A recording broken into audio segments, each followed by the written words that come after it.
कुछ यज्ञ जैसे कहते हैं, पौराणिक लोग भी कह देते हैं कि ये यज्ञ निष्फल हो जाएगा जहाँ दक्षिणा नहीं दी जाएगी। तो निष्फल हो जाएगा ये कैसे? क्योंकि यज्ञ तो हुआ, अच्छी आहुतियां पड़ी, अच्छी चीजें पड़ी, तो वो निष्फल क्यों बोलते हैं? और किस उद्देश्य से बोला जाता है निष्फल? यज्ञ कभी निष्फल नहीं होता, यज्ञ सफल ही होता है। जी जी जी। बस वो यज्ञ का जो एक अंग दान वाला है, अगर वो दान नहीं करते हैं तो अगर कोई व्यक्ति कमा रहा है, कमाई कर रहा है और यजमान बना हुआ है, यज्ञ कर रहा है, तो उसे दान करना चाहिए। जहाँ हम सामूहिक कार्यक्रम के लिए जा रहे हैं, कोई सामूहिक कल्याण का काम कर रहे हैं और वहां पर यज्ञ कर रहे हैं, तो हम सबका यज्ञ, उसमें दक्षिणा कौन किसको देगा? सब तो यजमान है वहां।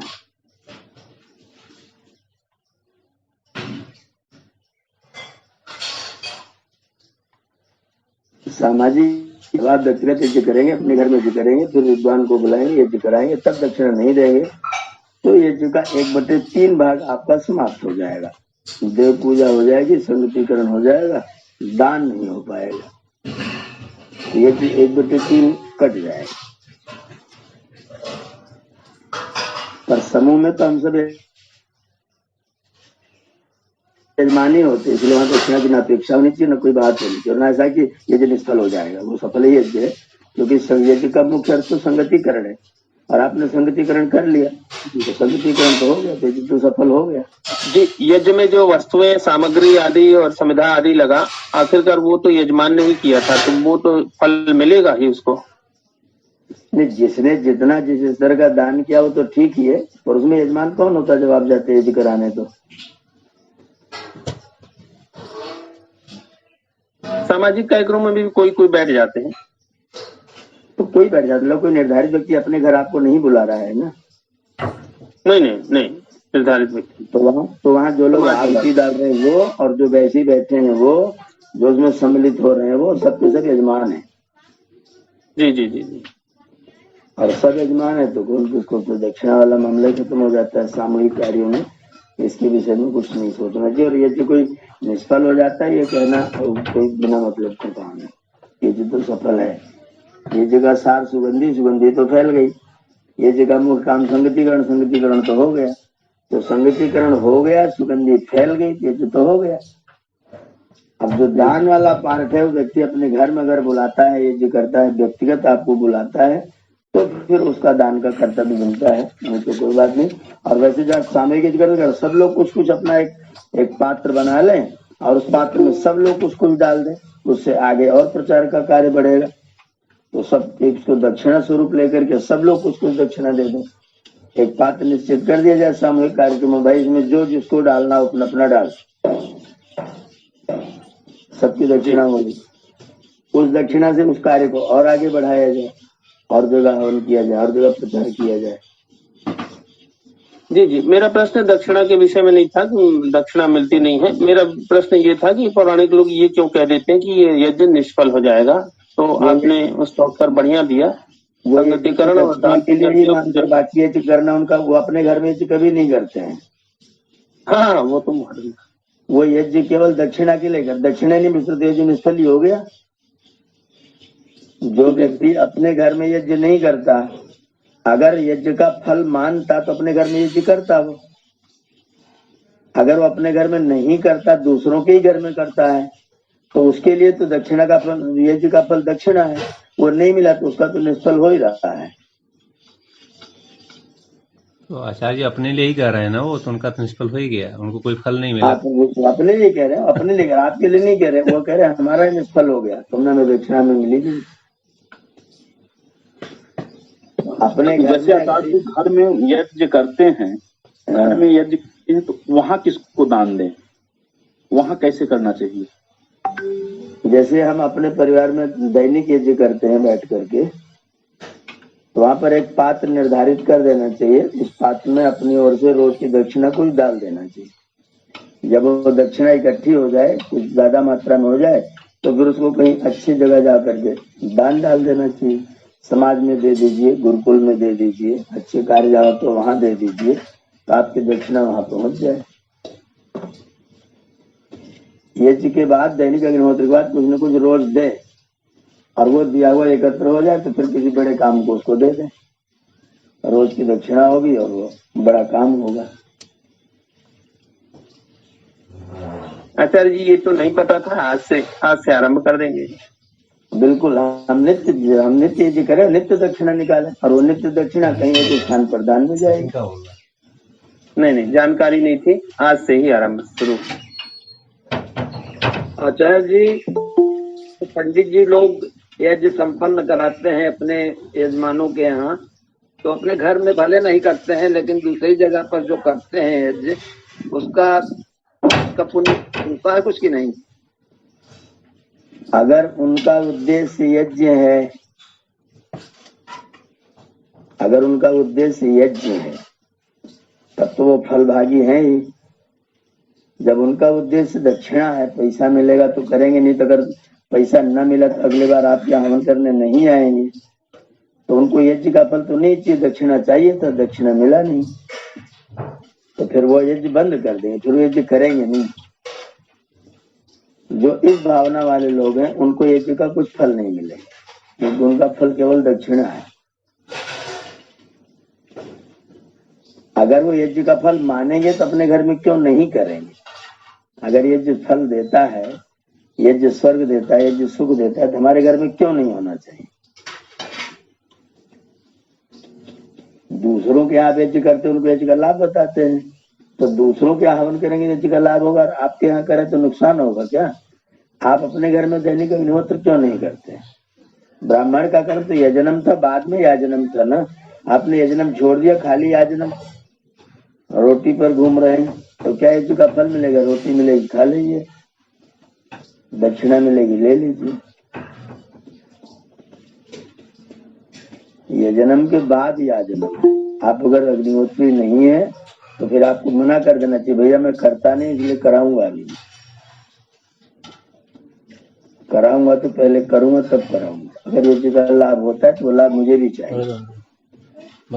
ये पता नहीं, वो आत्महीनता वाली स्थिति है। लोग पुरोहित कर रहे हैं, कर्मकांड कर रहे हैं, अपने घर में बरसों वर्ष व्यतीत हो गया, कभी 4 ब्राह्मणों को बुला करके यज्ञ करा के भोजन नहीं कराए, और बरसों बरस हवन करा रहे हैं सब समाज में घूम घूम। अपने घर में कभी कोई कार्यक्रम नहीं होता है। ये विचित्र विडंबना है और विचित्र ब्राह्मणत्व है। देखने की चीज है कि वो चीज मैं जिसका लाभ चाहता हूँ, जिसको मैं लाभकारी समझता हूँ, वो मेरे जीवन का अंग क्यों नहीं है?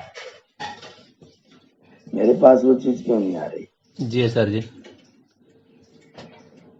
हम लोगों ने जब तक आप नहीं थे तो हम लोगों ने यहाँ पर कुछ चर्चा की, उसमें से कुछ प्रश्न निकल करके आए हैं। समाधान हम लोगों ने करने का प्रयास किया, लेकिन ये हुआ कि आप जब आएंगे तो अंतिम मुहर सिल आपका लगेगा, तो लगवाइए, मैं मुहर लेके बैठा हूँ। जी, आदरणीय सतीश जी हैं शायद यहाँ पर, इन्होंने पितृपक्ष शायद चल रहा है, मुझे पता नहीं है, उन्होंने कहा पितृपक्ष चल रहा है, तो इसमें श्राद्ध और तर्पण किया जाता है, और इसमें एक एक दिन एक एक अंजुलि जल दिया जाता है, तो 15 दिन में 15 दिन जल दिया जाता है। तो हमने कहा कि इसको बढ़ाकर 365 में 365 कर दिया जाए, तो शायद प्यास और बुझेगी। एक तो ये प्रश्न है कि श्राद्ध और तर्पण मरने के बाद होता है, ये बात आई थी, और इस बात पर थोड़ा थोड़ा हम लोगों ने चर्चा किया और निष्कर्ष पर पहुंचे, लेकिन फाइनल मुहर आपकी लगेगी। और राघवेंद्र जी ने जी एक प्रश्न और साथ में देख लें, आप दोनों का उत्तर ले लेंगे साथ में। सृष्टि की उत्पत्ति कर्म से हुई या क्रिया के द्वारा हुई है? ये आदरणीय राघवेंद्र जी का प्रश्न था। कर्म और क्रिया में क्या अंतर है? ईश्वर कर्म करता है कि क्रिया करता है? ये 2-3 प्रश्न मिला के उन्होंने पूछे थे। फिर ईश्वर में बुद्धि और मनुष्य में बुद्धि में अंतर, कि ईश्वर सर्वज्ञ है तो उसके पास बुद्धि है क्या? ये सब सारे प्रश्न थे उनके। तो 2 ही प्रश्न में मूल दिख रहा है, ईश्वर में बुद्धि, 3 प्रश्न है वैसे, ईश्वर में बुद्धि और सृष्टि की उत्पत्ति कर्म या क्रिया से, और वो अपना श्राद्ध और तर्पण, ये 3-4 प्रश्न है। आप जिसका जैसे उत्तर देना चाहें, मोहर लगाना चाहें, आपका अभिनंदन। बुद्धि जो है वो जड़ प्रकृति से बनी है। सत्व रजस तमसाम साम्य अवस्था प्रकृति, प्रकृतिर महान। प्रकृति से महातत्व बुद्धि तत्व की उत्पत्ति हुई है। जिस वस्तु की उत्पत्ति प्रकृति से हुई है वो वस्तु ईश्वर की नहीं हो सकती है। ईश्वर के पास नहीं हो सकती, ईश्वर की नहीं हो सकती, ईश्वर के लिए नहीं हो सकती। तो बुद्धि का ईश्वर से कुछ भी लेना देना नहीं है। बुद्धि एक साधन है और ईश्वर बिना साधन के अपने साध्य को सिद्ध करने में सिद्ध है। इसलिए ईश्वर को किसी साधन की आवश्यकता नहीं होती है। साधन हमारे लिए बुद्धि है, वो जीवात्मा के लिए है, परमात्मा के लिए उस बुद्धि का कोई मतलब नहीं है। तो उस परमात्मा तो वो तो ज्ञान स्वरूप है ना, ईश्वर ज्ञान स्वरूप है। हम ज्ञान स्वरूप नहीं है, इसलिए हमें साधन की आवश्यकता होती ज्ञानी बनने के लिए। ईश्वर ज्ञानी बनता नहीं है, ईश्वर ज्ञानी है। एक पदार्थ बनता बन करके वो होता है। जैसे एक राजा है, प्रजा ने वोट दिया, इलेक्शन किया, राजा जीत गया, राजा गद्दी पर आके बैठ गया, अब वो राजा बन गया। पर ईश्वर ऐसा राजा नहीं बनता। ईश्वर तो महित्वा एक इत राजा जगतो बभूव, वो अपनी महिमा से राजा है। वो इलेक्टेड होकर के राजा नहीं बनता है। जब आप गद्दी पर चढ़ाओ तो उसको उतार दो। वो अपनी महिमा से जगत का राजा है। तो ईश्वर का जो कार्य है वो तो महिमा से है, उसकी अपनी महिमा से। वो ज्ञान स्वरूप है, इसलिए वो ज्ञान वाले कार्य करता है। वो कोई बुद्धि का साधन बना करके पहले सीखे फिर करे, तब तो सृष्टि का बहुत सारा समय उसके सीखने में व्यतीत हो जाएगा। तो ईश्वर ज्ञान स्वरूप है, इसलिए बुद्धि तत्व तो उसके पास नहीं है और न उसको बुद्धि साधन की आवश्यकता है। बुद्धि साधन की आवश्यकता केवल जीवात्मा को है, परमात्मा को बुद्धि साधन की आवश्यकता नहीं है। ये निश्चय करके जान लेना चाहिए, क्योंकि बुद्धि प्रकृति से उत्पन्न है और प्रकृति से उत्पन्न कोई भी वस्तु परमात्मा के लिए नहीं है। एक भी वस्तु, कोई वस्तु मात्र परमात्मा के लिए, प्रकृति से उत्पन्न कोई वस्तु ईश्वर के लिए नहीं हो सकती। इसलिए ईश्वर के पास बुद्धि नहीं है, ईश्वर को बुद्धि का कोई काम नहीं। ईश्वर ज्ञान स्वरूप है और अपने ज्ञान के आधार पर वो सारी सृष्टि का निर्माण आदि कार्य करता है। जिसे कहा जाता है ईश्वर सर्वज्ञ है, तो सर्वज्ञ कैसे हुआ? कुछ तो उसके अंदर और गुण होंगे जिसके आधार पे हमें जान सकते हैं कि सर्वज्ञ है। ये विशेष ज्ञान के आधार पे अगर हमें माने, जैसे आज के दृष्टिकोण में विज्ञान के आधार पे अगर हमें सिद्ध करना हुआ, तो कैसे सिद्ध करेंगे कि ईश्वर सर्वज्ञ? उसको अपना जानने के लिए किसी के पास पढ़ने नहीं जाना पड़ता है। उसको पढ़ाने वाला कोई गुरु नहीं है और अपने कार्य, उसके कार्य सब ज्ञान पूर्वक दिखाई दे रहे हैं। सारे कार्यों में ज्ञान स्पष्ट परिलक्षित हो रहा है और उसको पढ़ाने वाला उसका कोई गुरु नहीं है। इसी से पता चलता है कि ईश्वर सर्वज्ञ है। ईश्वर की सर्वज्ञता इसके लिए है क्योंकि वो अपने प्रत्येक कार्य को ज्ञान पूर्वक करता है और उसका कोई साधक नहीं, कोई सहायक नहीं। जैसे हम जितने भी लोग जो कुछ भी पढ़े लिखे, जानते, सुनते, विचारते, कहते, करते हैं, वो सारा का सारा किसी न किसी निमित्त से सीखा हुआ है। मेरे माता है, मेरे पिता है, मेरे गुरु है, मेरे आचार्य है, मेरे अच्छे उपदेशक है और मेरा समाज, मेरी दृष्टि, जहाँ से मैं तरह तरह की चीजें जाकर के सीख करके, जान करके, देख करके उसको जानता हूँ। तो मेरे पास तमाम निमित्त हैं जानने के। ऐसा कोई निमित्त ईश्वर के पास नहीं है। ईश्वर ने अपनी सारी सृष्टि अपने ज्ञान पूर्वक अपने तरीके से की है। उसका कोई कहीं लिखा पढ़ा, उसका कोई गुरु था उसने उसको सिखाया, ऐसा नहीं था।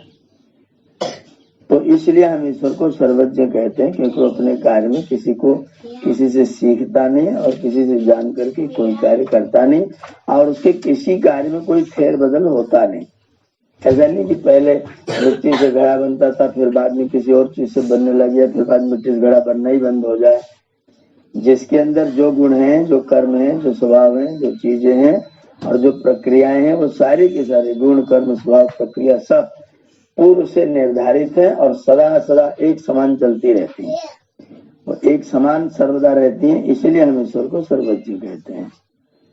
तो सर्वज्ञता में कोई निमित्त नहीं है, इसलिए वह सर्वज्ञ। उसके ज्ञानी होने में कोई निमित्त नहीं, हमारे ज्ञानी होने में कोई न कोई निमित्त है। अगर न कोई निमित्त होता, कोई अच्छा गुरु न मिलता, कोई माता पिता ठीक पढ़ाने वाले न होते, तो हम शायद काका काका पढ़ना बोलना कुछ नहीं जानते होते। हमने पढ़ना बोलना दूसरों से सीखा है और ईश्वर उससे पहले पढ़ना बोलना सब कुछ जानता था, इसलिए हम लोग ईश्वर को सर्वज्ञ कहते हैं जी।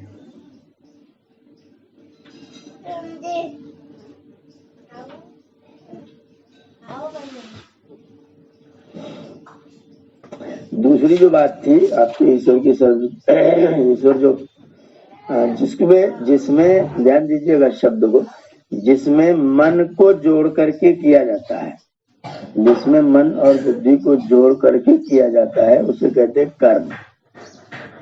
और जहाँ पर मन और बुद्धि को जोड़ के नहीं किया जाता उसे बोलते हैं क्रिया। जैसे आप अपना कोई अन्य कार्य कर रहे हैं, खा रहे हैं, पी रहे हैं, चल रहे हैं, सो रहे हैं, मान लीजिए कुछ नहीं कर रहे हैं, सो गए हैं, तो भी आपकी श्वास चलती रहती है। तो ये श्वास चलना क्रिया है, वो कोई कर्म नहीं है। पर जिसमें आपका मन जुड़ जाता है, जैसे आपने कुछ देखना शुरू किया, जैसे आंखों से देखना शुरू करेंगे आपका मन आपकी आंखों के साथ में आके जुड़ जाएगा। मन जुड़ेगा तो देखना कर्म हो जाएगा, मन जुड़ेगा तो सुनना कर्म हो जाएगा, मन जुड़ेगा तो सूंघना कर्म हो जाएगा। जहाँ मन और बुद्धि जुड़ जाएंगे वहीं कर्म हो जाएगा। जहाँ मन और बुद्धि के बिना भी कार्य हो रहा होगा उसे कहते हैं क्रिया। तो ईश्वर बिना मन और बुद्धि, उसके पास मन और बुद्धि वाला तत्व तो है नहीं, तो बिना मन और बुद्धि को जोड़े अपने कार्यों को करता है, इसलिए उसके सारे कार्य जो होते हैं वो क्रिया कहलाते हैं। और हम लोगों की क्रिया और कर्म दोनों हो सकते हैं, हम क्रिया भी कर सकते हैं, हम कर्म भी कर सकते हैं। मन और बुद्धि को ध्यान साधना के द्वारा अपने से अलग कर लीजिए, उसके बाद में आपका सारी शरीर का जितना काम होगा सब क्रिया बन जाएगा, क्योंकि मन और बुद्धि आप अपने पास रख लेंगे, शरीर काम करता रहेगा। तो फिर शरीर का कर्म नहीं होगा, फिर शरीर की क्रिया हो जाएगी। पर ईश्वर कभी मन और बुद्धि से युक्त हो नहीं सकता, इसलिए वो कर्म कर नहीं सकता, इसलिए उसका प्रत्येक काम उसकी क्रिया है। ईश्वर का कार्य जो है वो क्रिया है, हमारा कार्य जो है वो कर्म है। जो श्राद्ध और तर्पण वाली बात हो रही थी, तो श्राद्ध और तर्पण ये जो दोनों कर्म है, तर्पण का मतलब होता है जिसके द्वारा किसी को तृप्त किया जाता है, जिसके द्वारा किसी को तृप्त किया जाता है। और तृप्ति जो है वो शरीर सहित पुरुष का धर्म है। तृप्ति उसको होगी जो शरीर के सहित हो, जो शरीर से रहित होगा उसके साथ में तृप्ति क्रिया लागू नहीं हो सकती। तो जो शरीर से युक्त है वो तृप्त है, तो तर्पण उसको तृप्त करेंगे जो शरीर में है, शरीर से युक्त है। जो शरीर में है ही नहीं उसका कोई तर्पण होता नहीं। श्रद्धा पूर्वक कोई कर्म करना है तो व्यक्ति के न होने पर भी आप कर सकते हैं और होने पर भी कर सकते हैं। अगर आपके मन में श्रद्धा है तो आप व्यक्ति के न होने पर भी श्राद्ध कर सकते हैं और होने पर भी आप श्राद्ध कर सकते हैं।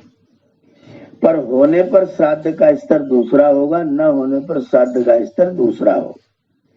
जैसे मैं इस समय सुल्तानपुर में हूँ और आप लोग अपने अपने स्थान पर हैं, तो आप लोग मुझे श्रद्धा पूर्वक याद कर सकते हैं, श्रद्धा पूर्वक मेरी बातें दोहरा सकते हैं, श्रद्धा पूर्वक मेरा नाम लेते रह सकते हैं, श्रद्धा पूर्वक ये कार्य आप कर सकते हैं।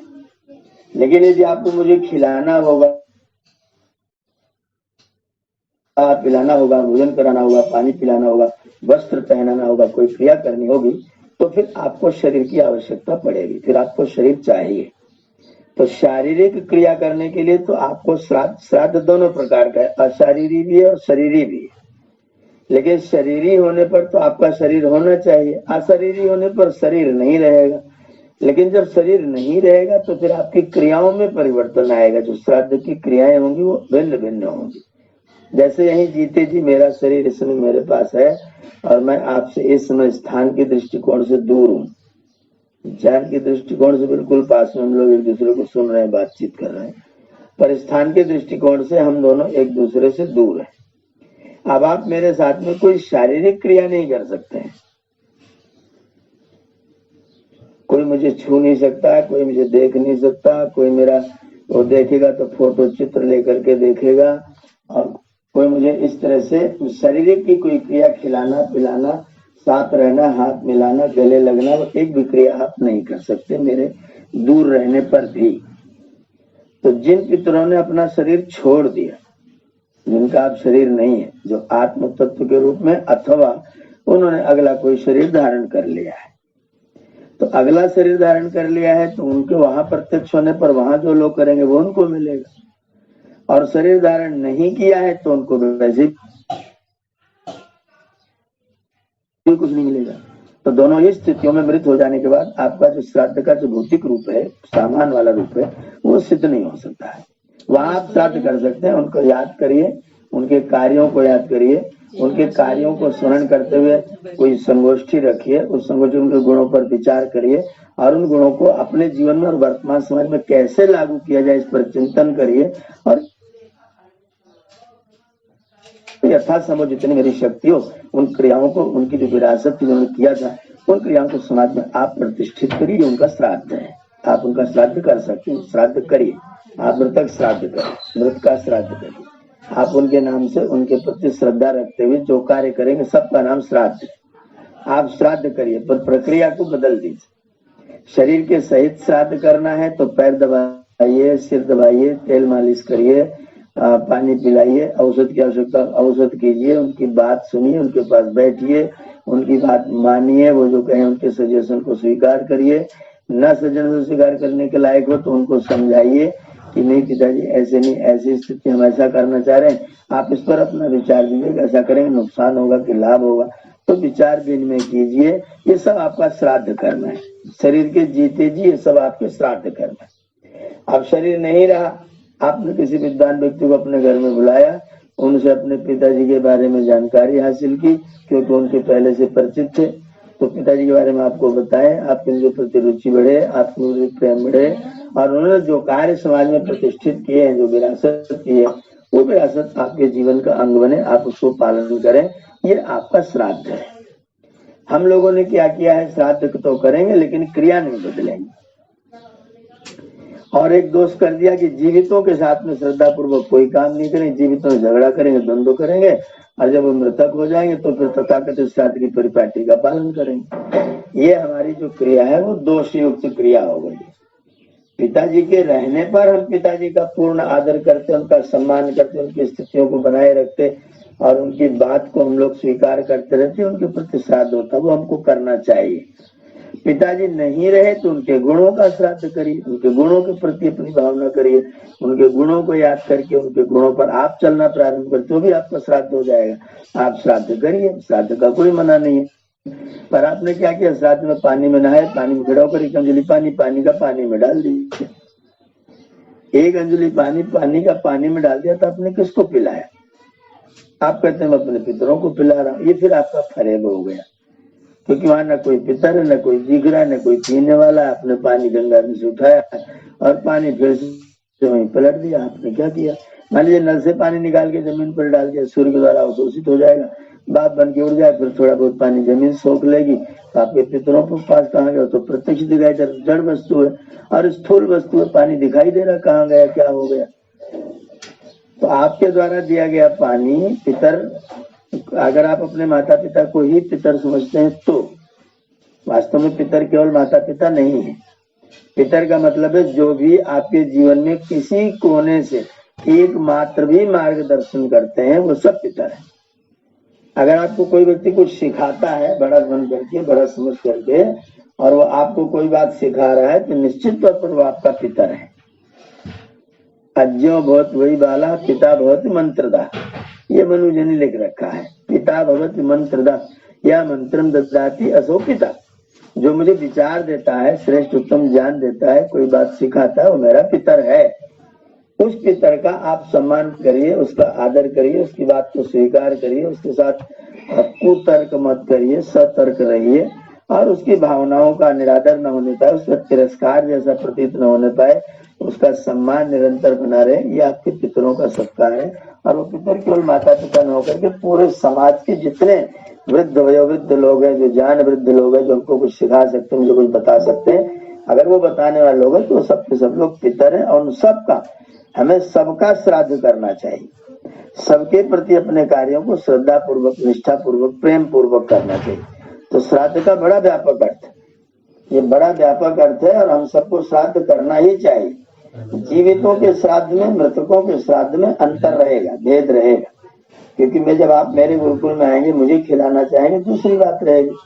अब अगर आप अपने स्थान पर बैठे मैं यहाँ, आप मुझे खिलाना चाहेंगे तो क्या कर सकते हैं? आप मुझे भोजन, शरीर के साथ मुझे भोजन आज नहीं दे सकते हैं। तो फिर मेरे श्राद्ध के लिए आपको मेरे कार्यों को अपने जीवन में धारण करना पड़ेगा, मेरी बात को स्वीकार करना पड़ेगा। जो मैंने कहा, जो मैंने बताया, जो मैंने सिखाया, उस बात को अपने जीवन का अंग बनाए। आप मेरा श्राद्ध कर रहे हैं, आप मेरा श्राद्ध करिए। पिताजी का शरीर नहीं रहा तो उनके जो गुण है उनको समाज में लागू करिए, उसके लिए अपने आप को अर्पित कर दीजिए। उनकी विरासत को संभाल के आगे बढ़ाने के लिए प्रेरित करते रहिए। आप उनका श्राद्ध कर रहे हैं। जब तक वो जीवित है तब तक वो तृप्त होंगे, जब जीवित नहीं होंगे फिर अपने माता पिता वहां वाले तृप्त होंगे। फिर आपके किसी काम से उनको तृप्त होने का कोई प्रसंग नहीं। तो जो लोग ये बताते हैं कि वो आते हैं फिर कौवा के रूप में आते हैं, ये सब बेहूदगी की बातें हैं। कोई पितर कौवा बन करके क्यों आएगा? मेरे पिताजी मानव के शरीर में गए तो 15 दिन के लिए कौवा बन जाएंगे? ये कोई पुत्र चाहेगा क्या? कोई पुत्र, मेरे पिताजी जो अगले शरीर में, मानव के शरीर में गए हैं, किसी विद्वान आचार्य के पास पढ़ लिख रहे होंगे, कहीं अच्छे माता पिता की गोद में खेल रहे होंगे, तो मेरे पिता 15 दिन के लिए कौवा बन जाए, वो मेरा फेंका हुआ भात खाने के लिए। इतने दरिद्र हो गए हैं। वो जहाँ है वहाँ उनका स्वागत सम्मान करने वाले लोग भी हैं और वहाँ उनके सब भोजनादि का प्रबंध है। आप उनके भोजनादि का प्रबंध करने की चिंता मत करिए, आप तो उनके विरासत को संभालने की चिंता करिए। ये आपका श्राद्ध होगा। तो मृतकों के लिए श्राद्ध है, उनके कार्यों को, उनकी विरासतों को, उनकी योजनाओं को, जो उनके मापदंड थे, उस मापदंड को समाज में कायम रखिए। ये मृतकों का श्राद्ध है। और जीवित है उनका स्वागत सम्मान सत्कार करिए, औषध अन्न जल इत्यादि से सेवा करिए, जरूरत पड़ने पर तेल मालिश करिए, शरीर की सेवा करिए। तो आप निश्चित तौर पर उनका श्राद्ध कर रहे होंगे। तो समय समय पर परिस्थिति के अनुसार श्राद्ध की प्रक्रिया को व्यक्ति को बदल लेना चाहिए। श्राद्ध तो दोनों तरह से होगा, मृतकों का भी होगा, जीवितों का भी होगा। मृतक श्राद्ध होता है लेकिन श्राद्ध की परिपाटी अलग होगी। हम पतंजलि का श्राद्ध करते हैं, हम पाणिनि का श्राद्ध करते हैं, स्वामी दयानंद का श्राद्ध करते हैं, हम उनका श्राद्ध नित्य करते हैं।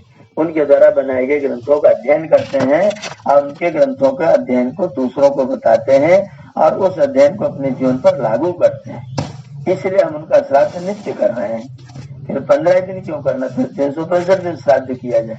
हम पाणिनि को रोज श्राद्ध करते हैं, सवेरे सवेरे बैठ करके उनके अष्टाध्यायी ग्रंथ को हम पढ़ते हैं, उनका रोज श्राद्ध करते हैं। तो हम पितरों का, मृतक पितरों का भी श्राद्ध करें। ये मत कहिए कि मृतक पितरों का श्राद्ध नहीं होता है।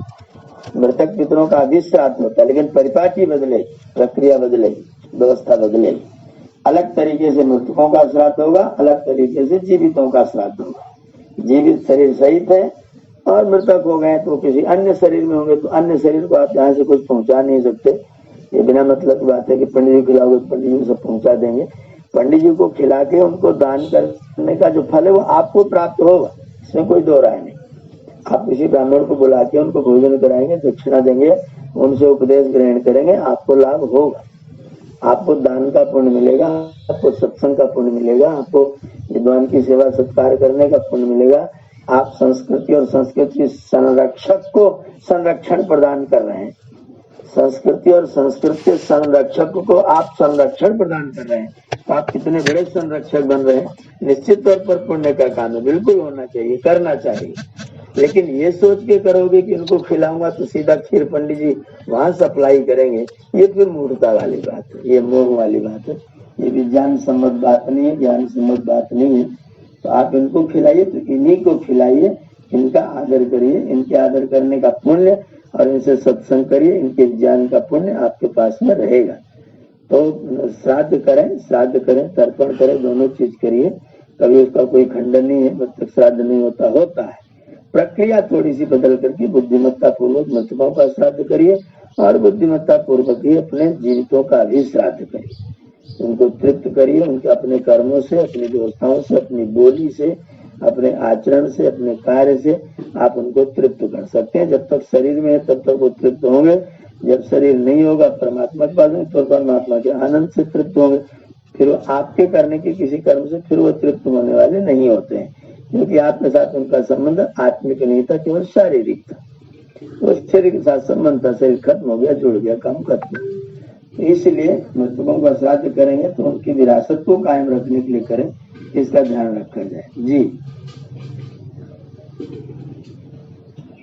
तो आचार्य जी, बपौती और विरासत को समझना पड़ेगा। हाँ बिल्कुल बिल्कुल, बहुत गंभीरता से समझना पड़ेगा और उसको समझ करके और दोनों को कायम रखना पड़ेगा। बपौती भले ही चली जाए दुर्गेश जी, बपौती तो भले ही हम न ले पाए। हम बपौती का प्रयोग करने के लिए कोई ज्यादा बहुत वो नित्य कर्तव्य नहीं है, आप उसको न ले तो बहुत अच्छी बात है। लेकिन विरासत को न लेंगे तो आपके पितर मर जाएंगे। सिर्फ विरासत का मतलब आचार्य जी, हम लोग जैसे कि गुरुकुल में यज्ञ कराते हैं, ये विरासत का कार्य करते हैं। बपौती वाला नहीं पता, कि स्थूल शरीर नहीं रहता, लेकिन सूक्ष्म शरीर से तो लाभ हमको मिलता ही है ना। बिल्कुल मिलता है। ये भी तो प्रकार से श्राद्ध हुआ ना। निश्चित तौर पर श्राद्ध। आप मेरे साथ अगर पढ़ रहे हैं तो मेरा आप श्राद्ध कर रहे हैं।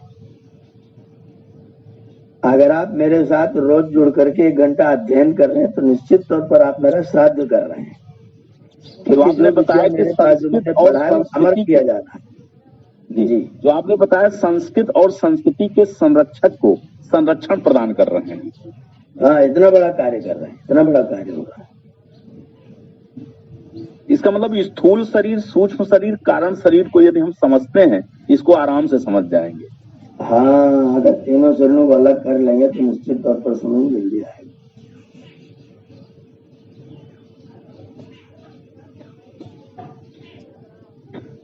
आचार्य जी, प्रक्रिया बदल दी जाए अब है? जो हम कर रहे थे प्रक्रियाएं पूरी बदल देते हैं, बिल्कुल बंद। आप प्रक्रिया बदल दिया जाए, श्राद्ध करिए और हर दिन करिए, 15 दिन क्यों करिए, पूरा 365 दिन श्राद्ध करिए। बिल्कुल नित्य आचार्य जी ओम आचार्य जी। आचार्य जी, श्राद्ध आपने कहा 1 घंटा प्रतिदिन आपका एक तरह से सानिध्य लेते हैं तो आपका श्राद्ध हो गया। आपका तर्पण कैसे हो? अगर आप मेरे ज्ञान को और आगे प्रसारित करेंगे और उसको जीवन में लागू कर देंगे तो मेरा तर्पण भी हो जाएगा। जैसे मैंने अग्निहोत्र का बताया, अग्निहोत्र करना चाहिए, आप उसको करने लग गए। मैंने कहा श्राद्ध इस तरह करना चाहिए, आप उसको करने लग गए, ये मेरा तर्पण हो रहा है, आपने मुझे तृप्त कर दिया।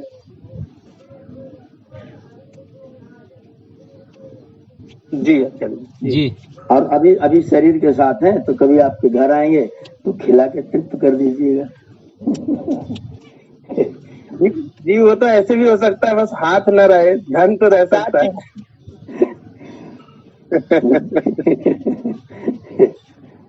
आचार्य जी, इसको भी ना, जैसे मैंने 13 के लिए कहा था, ऐसे जब समय मिले तो इसको भी आप आधा पेज 1 पेज में लिख करके जो है थोड़ा सा दे दें तो हम लोगों को आसानी हो जाएगा इस पर विचार करने के लिए। क्योंकि हम लोग बातें तो अभी कर रहे हैं, आपके सामने हम लोग सब बोल ले रहे हैं, लेकिन जब जाते हैं ना कहीं बातचीत रखते हैं या कुछ करते हैं, क्योंकि जीवन में पहली बार तो हमने नहीं अपनाया, और जो है कि थोड़ा सा आप दे देंगे लिखित में ना तो थोड़ा सा बहुत आसान हो जाएगा 13 और इसका। मैं देखता हूँ, हर दिन में समय निकाल के लिखता हूँ। इस मामले में मेरा कहना है कि आचार्य जी को काम न दिया जाए अभी हम लोग, क्योंकि उनके पास कामों की इतनी श्रृंखला है। हम लोग कोई व्यवस्था बना के खुद लिखें उसको। खुद लिखेंगे तो अलग अलग चीज होगी, या फिर कोई अगर कुछ प्रमाण दे। एक पुस्तक है श्राद्ध विवेक जी। मैं देखता हूँ निकाल के उसका उसी का पीडीएफ बना करके भेज दूँ, उसको पढ़ लीजिए, सब प्रमाण से उसमें सब चीज मिलेगी। आचार्य जी, जी जैसे मेरा मत था, जैसे कुरीति ये चल रही है, तो जैसे इसमें जो लोग श्राद्ध की वो कर रहे हैं, बल्कि आदरणीय सतीश गुरु जी से मेरी बात भी हुई थी उस दिन, जिस दिन ये प्रकरण चला था। मैंने कहा कि अगर करना ही है तो यज्ञ हवन के माध्यम से किया जाए, और 15 दिन या जो भी 20 दिन 25 दिन आप मनाते हैं, यज्ञ हवन अगर करेंगे तो पर्यावरण भी शुद्ध होगा और परिवार के और लोगों को भी जोड़ा जाए। धीरे धीरे उनसे इसका अर्थ पूछा जाए। जब वो अर्थ जानेंगे तो अपने आप उनके अंदर जिज्ञासा बनेगी कि हाँ ये ऐसे होता है, ऐसे करना चाहिए। फिर दूसरा जैसे आया कि जल देने, अब आपने बताया जैसे हमारे पितर है, मैंने कहा कि जल आप वृक्षों को दे सकते हैं उनके नाम पे। अब 15 दिन आप उनके चिंतन करिए, और चिंतन तो आप वर्ष भर कर सकते हैं, लेकिन इसमें थोड़ा सा जैसे हम लोग इसके माध्यम से घुसपैठ करेंगे, धीरे धीरे धीरे धीरे उसका और विस्तार दिया जाएगा। तो अपने घर में 10 लोगों को, 20 लोगों, अपने मित्र लोगों को बुलाया जाए और ये कह के बुलाया जाए कि आज हम अपने पिताजी का श्राद्ध करेंगे, आप लोग आइए। सबको बुला लीजिए, फिर अपने घर में बैठ करके यज्ञ करिए, संध्या पूरी करिए, पूरा हवन करिए, उसके बाद में सबको भोजन बना करके खिलाइए पिलाइए। बोलेंगे क्या हो रहा है? भले श्राद्ध हो रहा है। तो श्राद्ध में तो पंडित जी को खिलाया जाता है। तब उनको बताइए कि श्रद्धा पूर्वक जो कार्य किए जाते हैं उनका सबका नाम श्राद्ध होता है। आप श्राद्ध को छोटा क्यों कर रहे हैं? आप श्राद्ध को थोड़ा बड़ा करिए। आप श्राद्ध को इतना छोटा क्यों करते? पुलिस खिला देना श्राद्ध होता है बस। वो भी बिना यज्ञ हवन की, बिना कोई सत्संग के पंडित जी आते हैं, खा पी करके निकल लेते हैं। तो आपने श्राद्ध उनका कहाँ किया? ब्राह्मण का श्राद्ध तो ज्ञान से होगा ना। जब आपने उसका ज्ञान लिया नहीं, उससे ज्ञान की बात सुनी नहीं, फिर आप कहाँ ब्राह्मण का श्राद्ध कर रहे हैं? पेट पूजा करने से कोई ब्राह्मण का श्राद्ध होता है क्या? तो शूद्र श्राद्ध है। ब्राह्मण का श्राद्ध तो ज्ञान से हो। जब श्रद्धा पूर्वक बैठ के आप उसकी बात सुने, उनको कहिए कि आपने जो जीवन में अनुभव लिया है उनमें से 2-4 अनुभव कुछ मुझे बताइए जो मुझे करना चाहिए, मेरा कर्तव्य है, उसको मैं कर्तव्य रूप में निश्चित करूं, तब उसका श्राद्ध होगा।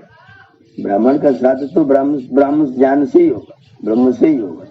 ब्राह्मण का श्राद्ध शरीर से नहीं होगा।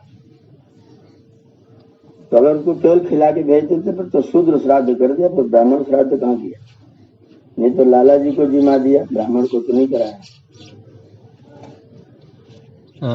एक बार कुसुमलता बहन जी अपनी बात रख लें, क्योंकि इनका मानना है कि वो मरने के बाद ही होता है। तो अगर कोई संशय है तो आचार्य सामने रख लें। जी ओम आचार्य जी नमस्कार। जी नमस्ते। नमस्ते। हमारा ये कहना नहीं है कि मरने के बाद होता है, हमारा ये कहना है कि हमारा शरीर हमारी मेरुदंड पर टिका है, तो ये सारा ब्रह्मांड पितरों पर टिका है। अगर पितृ की हम सेवा ना करें, पितृ को हम श्रेष्ठ ना माने, पितृ का हम अपमान करें, तो ये पूरा ब्रह्मांड जो है वो हिल जाएगा। क्योंकि समस्त ब्रह्मांड के मेरुदंड रीढ़ की हड्डी जो है वो पितृ हमारे हैं, पितर। तो पितर जो है हमारे बुजुर्ग, हमारे बड़े, और कोई भूखा नंगा पुरुष भी हो सकता है जो खाना नहीं मिलता हो, तो आदर सहित अगर उसको हम भोजन कराते हैं, अपने पितरों की सेवा करें, पितरों को अपशब्द न निकाले। जैसे माँ को वृद्धाश्रम भेज दिया जाता है, तो ये पितृ का अपमान है, और इसी को परिवार में कहते हैं कि पितृ दोष है। और रह गई बात श्राद्ध की, तो ये परिपाटी कितने साल से आ रही है। अब जब वैदिक युग चला, जब आचार्य जी आए, तो ये हुआ कि पितृ 15 दिन आप श्राद्ध कुछ न करें, आप 15 दिन यज्ञ करें, हवन करें, लोगों को खिलाएं पिलाएं, ये श्राद्ध है।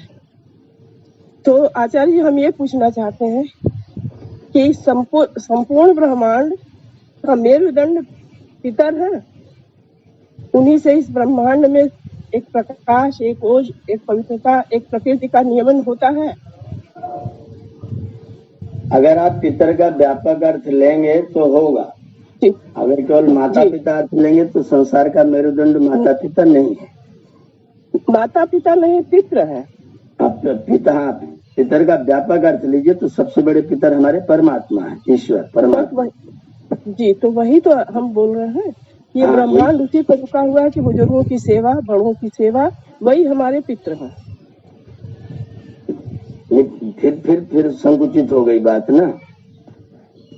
जी जब आप कहेंगे पितर माने परमात्मा है, हाँ तो फिर बुजुर्ग ही कैसे रह जाएंगे? फिर तो सब हो गए। जितना जहाँ ध्यान दीजिए, जिससे जितना आपको किसी भी प्रकार से लाभ मिल रहा है, जी शारीरिक, बौद्धिक, आत्मिक, जिससे भी लाभ मिल रहा है, ईश्वर से लेकर के वर्तमान में आपके हमारे साथ रहने वाले पति पत्नी के रूप में भी अगर उनसे हम जी। कुछ ले रहे हैं तो वे सब हमारे पितर हैं। और उन सभी पितरों का हमारे साथ, हमारे या जीवित हो मृत हो जो भी हो, अच्छा वे सब हमारे पितर हैं। और उन पितरों का सम्मान अवश्य होना चाहिए, उनका तिरस्कार, उनका अपमान नहीं होना चाहिए। सारा निचोड़ ये है आचार्य जी कि हमारे इस जीवन में जो भी हमारे साथ में है, बुजुर्ग हैं, बड़े हैं, हमारे सन्निकट हमारी बाई है, महरी है, सबके प्रति एक श्रद्धा का भाव रखें। हाँ बिल्कुल बिल्कुल बिल्कुल, बिल्कुल। जी, तो जिसने ये कर लिया वो श्राद्ध कर लिया। हाँ, वो नित्य श्राद्ध कर रहा है। जो इतना कर रहा है तो नित्य श्राद्ध कर रहा है, तो उसमें श्राद्ध में कहीं कोई कमी नहीं। जी, लेकिन आचार्य जी अभी बात उठी थी कि हम अगर आपके साथ हैं, आपका तो आपका तर्पण करते हैं।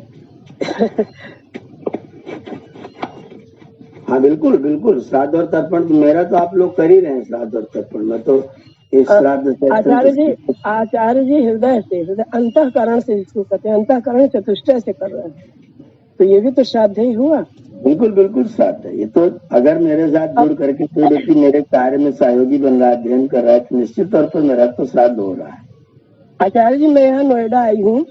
मैं क्या करती थी कि अपने ससुर के तृतीया के दिन निकालती थी। अब दामाद बेटी के यहाँ आए हैं, हमको जाना है हरिद्वार स्वामी जी के इसमें वेलनेस सेंटर में। अब मैं बड़ी परेशान थी, कैसे करूं, क्या करूं।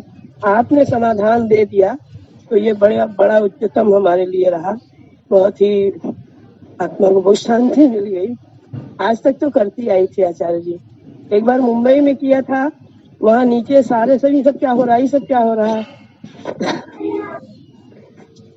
तो वो ये जो है हमारा पूर्वाग्रह समाप्त हो गया है और बहुत आराम मिल रहा है मन को, शरीर को, आत्मा को। इसके लिए आपको बहुत बहुत शुभकामना और धन्यवाद आचार्य जी। जी सतीश जी, करना नहीं है ना, इसलिए आपको आराम मिल रहा है। जी जी, देखिए आराम व्यक्ति आनंद में चाहता है, आनंद में रहे। अब हम अपने पितरों को और अच्छी तरह से समझ सकेंगे और अच्छी तरह से जान सकेंगे। और पता है आचार्य जी, हमारे ससुर जब मरे थे तो हम लोग मुंबई में थे, तो मैंने गरीब लड़के बच्चों सबको बुला बुला के खिला दिया। वो उस समय मेरे मन में धारणा है कि मेरे ससुर का ये श्राद्ध हो रहा है। जो भी आप श्रद्धा पूर्वक कार्य कर रहे, श्राद्ध हो रहा है, उसमें उनका भी स्मरण कर लिया, उनका श्राद्ध हो रहा है। ये जो हमारे इनके पर मिश्रा जी बड़े हैं परिवार के, इनके पर लोग देर लगा रहे हैं कि चलिए गया जी श्राद्ध कर दीजिए। तो मैंने उस समय बोला था, पंडित जी थे कि गया जाके ही श्राद्ध होगा, अपने घर में श्राद्ध नहीं कर सकते। नहीं, गया बैठा देंगे तो आपको श्राद्ध करना ही नहीं पड़ेगा। मेरी उनकी बहुत बहस हुई कि अगर गया बैठा देंगे तो क्या श्राद्ध फिर नहीं करेंगे। नहीं फिर बैठ जाते। ये जो मान्यताएं लोगों ने फैलाई हुई है, तो आचार्य जी हमारा एक सुझाव है आप लोगों को कि जैसे नोएडा में क्या हो रहा है कि कूड़ी वाली गाड़ी आती है, सूखा कूड़ा अलग, गीला कूड़ा अलग। अब हम देख रहे हैं कि हमारे घर का नौकर कहता नहीं आंटी जी, गीला वाला अलग रखे, सूखा, सबके तन मन में बस गया। ऐसे ही हम लोग घूम घूम के इसका प्रचार करें। हाँ, ये मेरा तर्पण हो जाएगा। हाँ, और देखिए हमारे बनारस में आर्य समाज में हवन करते हैं, यज्ञ करते हैं, कहते हैं वेद सबको कभी बुलाइए। कभी मैं योग कक्षा से आती हूँ तो जाके बैठ जाते हैं। हम ही लोगों में कमी है जिसका प्रचार नहीं किया। थोड़ा सा किसी ने विक्षेप डाल दिया, कह दिया कि ये तो आर्य समाजियों का काम है, तो हम चुप हो जाते हैं। तो दिखना नहीं है, दिखना नहीं है। जैसे हमारी आजादी के लिए कितने लोग अपनी जान की कुर्बानी दे, हम अपने समय की कुर्बानी। बिल्कुल बिल्कुल, ये बात ठीक है। आचार्य जी गया वाला सिस्टम बंद कर दिया जाए बिल्कुल ना। हाँ गया जाने का तो कुछ भी हाँ मतलब ही बिल्कुल नहीं है। ये 100%। तो एकदम से डरपोरपन है। जी आचार्य जी हमने अपने ससुराल में जाके बहुत गया विरोध किया जाने का तो एकदम महामूर्खता वाला कार्यक्रम है, सब कोई मतलब ही नहीं। आपका गया काशी काबा सब कुछ आपके भीतर है, बस आप अंतःकरण से श्रद्धा के साथ वो करिए। ठीक है गया आचार्य जी। गया में वो जिस तरह के लोग हैं, कल हम बैठे थे लखनऊ में, बहन अश्विनी जी के पति के साथ बैठे बातचीत कर रहे थे, तो उन्होंने कहा कि मेरे दादाजी गया गए थे और वो गया गए तो पंडित ने जब उन्होंने वो हाथ में जल ले लिया, बोले चलो जल लो और बहुत देना है, तिलांजलि देनी है, तो उन्होंने जल ले लिया। तो उसने कहा कि मुझे सोने की मोहरें चाहिए, तब आपका संकल्प पढ़ूंगा। पंडा ने कहा कि सोने की मोहर दो तब संकल्प पढ़ूंगा। उन्होंने कहा कि मेरे पास सोने की मोहर देने के लिए नहीं है और कुछ दान दक्षिणा में करूंगा ही। बोले नहीं, सोने की मोहर दोगे तो पढ़ेंगे, नहीं तो नहीं पढ़ेंगे। वो पानी में 4-5 घंटा खड़े रहे और वो पंडा जी ने उनका संकल्प नहीं पढ़ा। मोहर दोगे तो पढ़ेंगे, नहीं तो नहीं पढ़ेंगे। अंत में उन्होंने वो पानी नीचे गिरा दिया, बोले ये लो, आज के बाद हमारी कई पीढ़ियों तक गया आने वाला कोई व्यक्ति, हमारे परिवार का आज के बाद कोई व्यक्ति गया नहीं आएगा। वो ऐसे प्रतिज्ञा करके चले आए। अब वो आप आज तक उनका कोई व्यक्ति गया हुआ नहीं जाता है, कुछ नहीं, सब संकट खत्म हो। तो अगर वहां जाकर के कोई इस तरह की इतना दोगे तब तुम्हारा संकल्प पढ़ेंगे। अरे तेरा ब्राह्मण का कर्म है, तुझे संकल्प याद है, तू पढ़ते 2 मिनट लगे, उसके लिए व्यक्ति अपनी श्रद्धा तुझे कुछ न कुछ दे ही रहा है दान, तो बिना ऐसे बिना दान के कोई नहीं चलाएगा। पर मुझे मुहर ही चाहिए, मुझे ये चाहिए, इतना ज्यादा भयंकर व्यापार है वहां पर। इतने दुष्ट लोग हैं जिनका न ज्ञान से लेना देना है, न धर्म कर्म से लेना देना है, केवल लूट से, पैसे से लेना देना है बस। उनसे पूछे कि तू अपने पितरों को लेकर के गया था कि नहीं गया, तो शायद वो नहीं गया होगा। ये खाली दूसरों का कराने के पीछे पीछे घूमते रहते, लूट मचता रखी, एक जगह बना दी कि यहाँ आओगे तो ये होगा। अब उसी में बस वालों को यात्री मिल रहे हैं, पंडितों को अपना पुजापा मिल रहा है, चल रहा है धंधा, बढ़िया सा धंधा चल रहा है। जितने लोग जाते हैं वहां से दुखी होकर के आते हैं, परेशान होकर, क्या कैसे लोग हैं, तो जबरदस्ती छीना करके। इतना आपको चाहिए ही चाहिए, दीजिए तो होगा, नहीं तो नहीं होगा।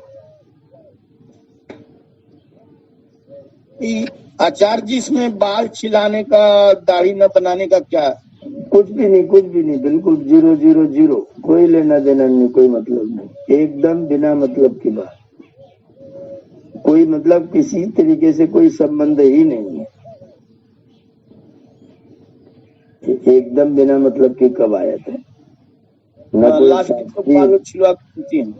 न कोई शास्त्रीय आधार है, न कहीं कोई व्यवस्था है, बस वो खाली परंपरा का लोग घोड़े बिछाए जा रहे हैं और पंडित जी लोगों को दान दक्षिणा होता रहता है, इसलिए उस परंपरा को अपने वो कायम रखे रहते हैं, बाकी इसका कोई मतलब नहीं।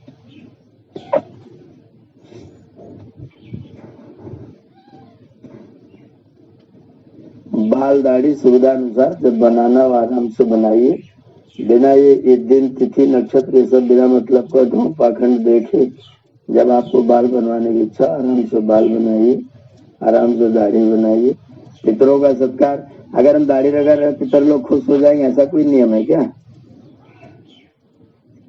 मेरे पिताजी, वर्तमान के पिताजी, में दाढ़ी रखा के रखूं तो खुश हो जाए, दाढ़ी बनवा दूं तो नाराज हो जाए, ऐसा तो कोई व्यवस्था है नहीं। तो मरने के बाद ये सब बीमारी क्यों लगाई जाए? बनाना है कि रखाना है, एकदम बेवजह की बातें हैं जिनका कोई शास्त्रीय आधार नहीं।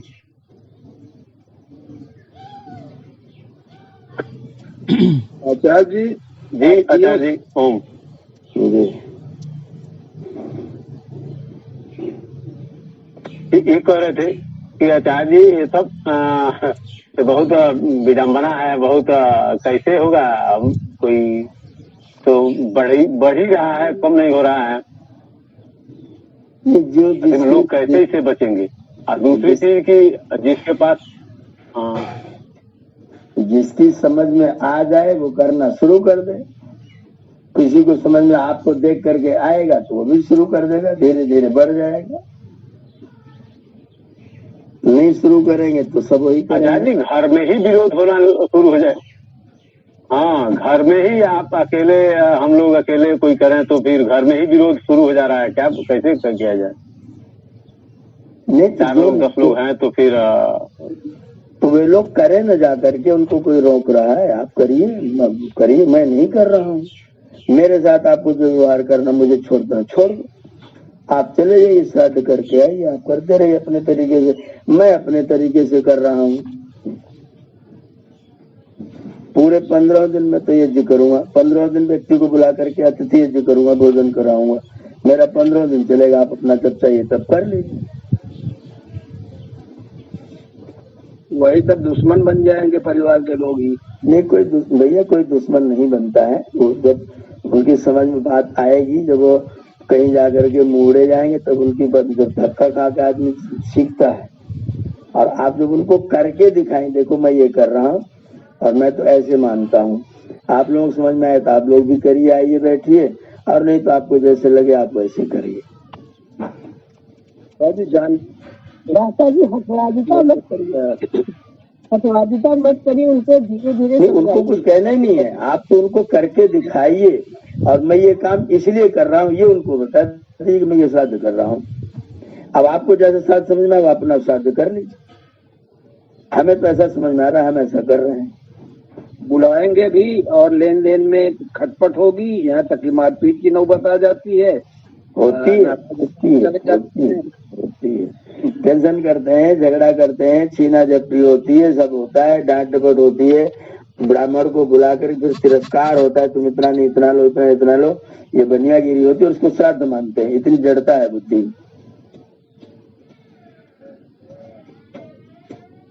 आप किसी को बुला रहे हैं वो लोभी है, और वो लोभी आप सच्चाई कर रहा है, बार्गेनिंग कर रहा है, और आप उसे बुरा भला करे, वो भी आपको बुरा भला कर रहा है। बाप को बाप मरा है, ऐसे किया जाता है, बाप बार बार मरता है। तू नालायक क्या चाहता है मेरा बाप बार बार मरे? मतलब ऐसे मूर्खतापूर्ण शब्द बोलेगा कि बाप बार बार मरता है क्या, और तुम इतना तुमको करना चाहिए, तुम क्यों नहीं कर रहे? मैंने तेरा कर्जा खा रखा है, तेरे लिए करूं?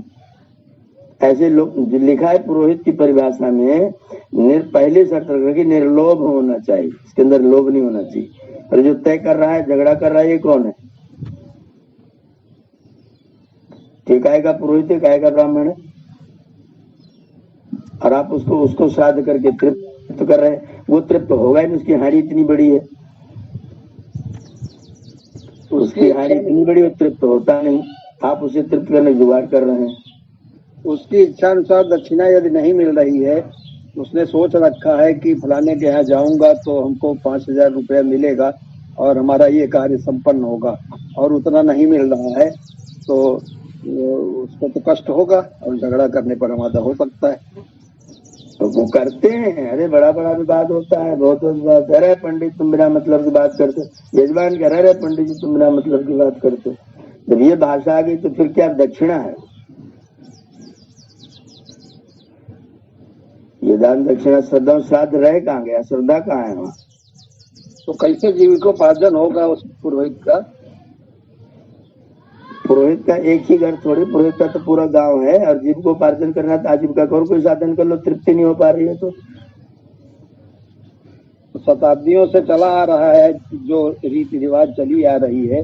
हाँ, तो वही इसीलिए तो मेरा अज्ञान कायम रहे, मेरी निष्कर्मण्यता कायम रहे, मुझे मेहनत न करनी पड़े और कोई काम न करना पड़े। अपने घर बुलाओ, मुझे जिमाओ, मुझे तृप्त करो, और मेरी तृप्ति की हानि इतनी बड़ी है कि मैं तृप्त होने वाला हूँ नहीं, फिर मैं झगड़ा करूंगा।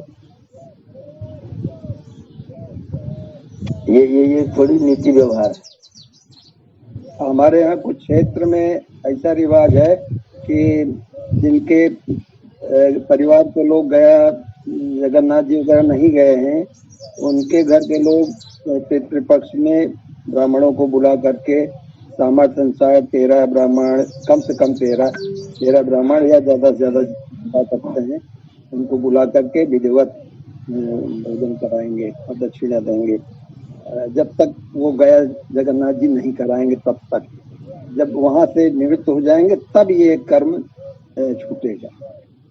तब वो कर्जा उतर जाएगा पंडित जी का। जी, गया से जब आ जाएंगे, परिवार के कोई भी जाएंगे तो ये वाला क्रम बंद हो जाएगा। तो गया चले जाएंगे तो आपका कर्जा मिट जाएगा। जी, जब तक नहीं जाएंगे तब तक पंडित जी का कर्जा आपके ऊपर लदा हुआ है। जी, ब्राह्मण का ज्ञानी का सत्कार होना चाहिए, उसको भरपूर दान दक्षिणा इत्यादि किया जाना चाहिए, लेकिन इस दान दक्षिणा का भरपूर करने का सीमा क्या है? जो व्यक्ति ब्राह्मण है उसको संतुष्ट होना चाहिए कि नहीं होना चाहिए?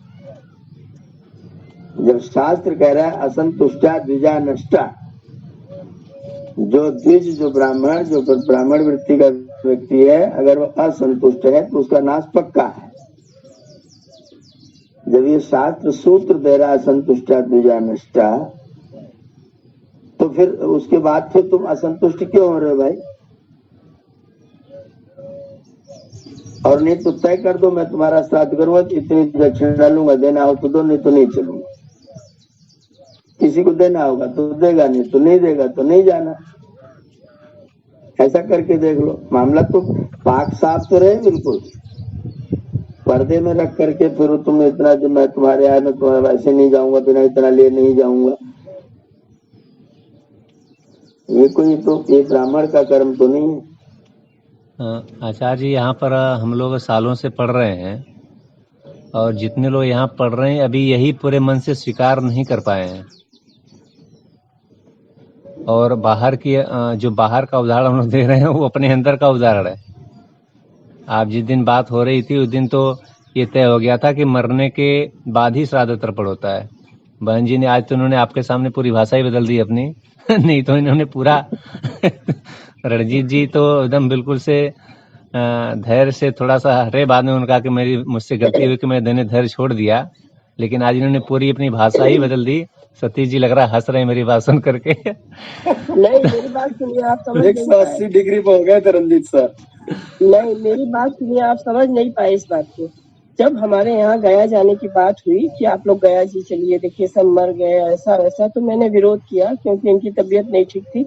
मैंने कहा गया जाके क्या होगा? तो बोले फिर आप तर्पण करना बंद कर देंगे। तो हमने कहा तर्पण करना बंद कर देंगे तो श्राद्ध शांत हो जाएंगे। तर्पण करना तो अपने बड़ों बुजुर्गों की सेवा करना, सास ससुर की सेवा। मैंने एक इस पर कविता भी लिखी है। कविता लिखी, मेरे ससुर मर गए तो मेरे भाई लोग, मेरे देवर लोग रोने लगे। हमने कहा ठूठ से प्यार करते हो, लाश से? जो जीवित था जिससे प्यार करना चाहिए तुम उसका पाथेय लेते रहे, सिर्फ उससे पाथेय ही लेते रहे, दिया कुछ नहीं, इसलिए वो सूख गया। अब रोने से कोई फायदा नहीं, क्योंकि मैं अपने ससुर की बहुत सेवा करती थी। उनका कुछ कर्ज था तो मैंने कहा शर्म आती है आप लोगों को कि इनके कर्ज को आप लोग भर नहीं रहे। तो फिर मिश्रा जी ने सारा पैसा, उनके छन्नू को एक था आता था, भ्राता जी आप मेरी बातों को गलत दिशा में ले गए। समस्त सृष्टि से स्नेह करना, प्यार करना भी एक तरह का बहुत बड़ा, लेकिन हम आचार्य जी की भाषा में ये नहीं समझ पा रहे थे। अभी आचार्य जी ने कहा तो मैं समझ गई। अब इसमें मेरा पूरा बलवती प्रयास रहेगा कि सचमुच का श्राद्ध है यही। अजय 180 पे चला गया, 120 पे चला गया, ये सब गलत बोल रहे हैं आप लोग वैदिक होते हुए भी इस तरह के आरोप प्रत्यारोप न किया करें। अगर ये आज से ही ठीक हो जाए तो बहुत अच्छी बात है, अन्यथा रिकॉर्डिंग में पड़ा हुआ है कि नहीं माता जी, मेरे हृदय में जब से हम बड़े हुए बुद्धि आई, हमें लगा कि ये एक बार मैं छोटी सी सुनेंगे तो कहेंगे आप बहुत बोलती हैं। मैं छोटी सी, हाँ बहन जी, बहन जी कल उस दिन यही हुआ था। मैंने पूछा था कि श्राद्ध और तर्पण, यही पूछा था जो लोग इस समय जुड़े हुए हैं ईमानदारी से बोले श्राद्ध करते हैं, तर्पण करते हैं पितृपक्ष में कि नहीं? पितृपक्ष में करते हैं, तो आपने बोला करते हैं। तो आपने पहले बोला था कि एक दिन, पहले दिन एक अंजलि दो, दूसरे दिन दो अंजलि दो। मेरी बात समझ नहीं पाए आप। हम करते थे और बहुत श्रद्धा से करते थे और कहते थे हे पितृ लोग, आप लोग ब्रह्मांड में जहाँ भी हो तृप्त होइए, मेरे पास इस तरह का साधन नहीं है। तो ये बात थी, लेकिन अभी ये बात मेरे दिमाग में थी और मैंने इस पर बहुत सुंदर कविता, हम भेज देंगे आपके उस पे व्हाट्सएप पे, लंबी कविता है। आज उस अट्टालिका का एक वृद्ध चला गया, तड़पते तरसते, उसका पाथेय लेके सारा परिवार बढ़ा, वो पानी बिना सूख गया। आप क्या बात करते हैं? जो ब्रह्मांड से प्यार करता है कि ईशावास्यमिदं सर्वम यत्किंचित जगत्या जगत्तेन त्यक्तेन कुंजिथा मागृधा कश्यास्त्वीदनम, जिस भाव में हमारे भाव में ये है वो ये कैसे सोचेगा? हाँ, हमारे पितरों ने, हमारे पिताजी ने, हमारे ससुर ने अपने अपने पिताजी का श्राद्ध करते थे, वो देखा था। मैं उतना गहनता से तो नहीं करती थी, लेकिन मेरे मन में पूरे वर्ष रहता है। मैं हमेशा अपने पितरों को हृदय में धारण करके कि मेरे पितृ, और मुझे ये भी पता था कि जिस घर में कुछ अनर्गल हो, जिस घर में कुछ घटता हो, उसे पितृ दोष भी कहते हैं। तो इसका मतलब यह कि जो पितरों का इज्जत, मेरी देवरानी खत्म हो गए, उनको कैंसर हो गया था। सास जब भी आती थी, जा बड़की जने के हर यहाँ का करा रही, तो जब उनको कैंसर हो गया तो मेरी सास से आई, अम्मा तो हर गोड़ धर थे धोती ला हमें आशीर्वाद दा। तो मेरी सास ने कहा, आशीर्वाद बचवा खूटे में थोड़ो रखल जाला, हम बांध के थोड़ो रख ले कि तोके दे दे। भ्राता जी, आप हमें समझ नहीं पाए अब तक। मेरा इस तरह से आप लोग उपहास करते हैं, करिए। आप लोग क्या वेद पढ़े हैं और क्या ज्ञान है आप लोगों को? 180 पे बदल गई बहन जी, वाह भाई वाह। बेचारे जी, आप निराकरण करिए इस बात का। नहीं, मैं उस दिन था नहीं, इसलिए मैं कोई निराकरण में कुछ बोल नहीं सकता। इन लोगों की भाषा हमने कई बार देखी, इसलिए मैं मौन होकर सुनती हूँ। आचार्य जी ने कहा श्रवण करना सबसे उत्तम चीज है, लेकिन क्या बातचीत हुई थी मुझे नहीं मालूम, उसकी रिकॉर्डिंग में नहीं सुनी। बहन जी जी 180 बदलने वाली वो नहीं, 180 रंजीत जी थोड़ा सा नाराज हुए, तो वो मैं बोल रहा हूँ कि उस दिन वो नाराज हुए थे, तो उनको फिर समझाया गया, सुख दुखे समय कृत्वा लाभा लाभौ जया जयो। हाँ, ये बताया, फिर वो शांत हुए, बोलते ये मेरी गलती उन्होंने स्वीकार की कि मैं तैश में आ गया, नहीं होना चाहिए। तैश में तो आना ही नहीं चाहिए अगर आपके भीतर विवेक बुद्धि है जी। लेकिन जो कहना कल बहन जी ऐसा बोले, आज बदल गई। अरे क्यों बदलेंगे? हम कहते हैं कि हाँ करते थे, लेकिन आज हमारी जो आत्मा है वो तृप्त हो गई कि कोई जरूरी नहीं है दुनिया भर का वितंडावाद करने के लिए। आप आत्मिक रूप से सबको श्राद्ध करिए, सब आपके तर्पण। अब स्वामी जी जीवित हैं, आचार्य जी उन्होंने कहा ना मेरा तर्पण कीजिए, सुन के तो धक्क जी हो गया कि आचार्य जी जीवित है, फिर भी इसका सही अर्थ देखिए। हमारी इंद्रियां जो हैं, जब हम आहार खाते हैं तो वायु जब लेते हैं तो सारे इंद्रियों का तर्पण करती है, सारे अंगों का। तो वो तर्पण का बहुत बृहद अर्थ हम समझिए आज आचार्य जी के शब्दों में। यहाँ पर किसी की भावना को आहत करने का कोई वो नहीं है, लेकिन जो बातें हुई थी वो तो क्या हमको पैसा लेना है? पहले ये बताइए। वो तो तथ्य तो रखना पड़ेगा ना। अभी ये बातें आज इस साल हो रही, पिछले साल भी हुई थी, पिछले साल भी हुई थी, आगे फिर होंगी अभी। लेकिन अभी हम लोग ये जो जितने लोग हम लोग जुड़े हैं, बहन जी सुनिए, मुझे बोलने के लिए अब आप लोग नहीं कहेंगे, मैं सिर्फ श्रोता रहूंगी, ये ज्यादा उत्तम है। ओम नहीं, बोलने के लिए तो कहा जाएगा, क्योंकि यहाँ पढ़ रही तो यहाँ तो सबको बोलने के लिए कहा जाएगा।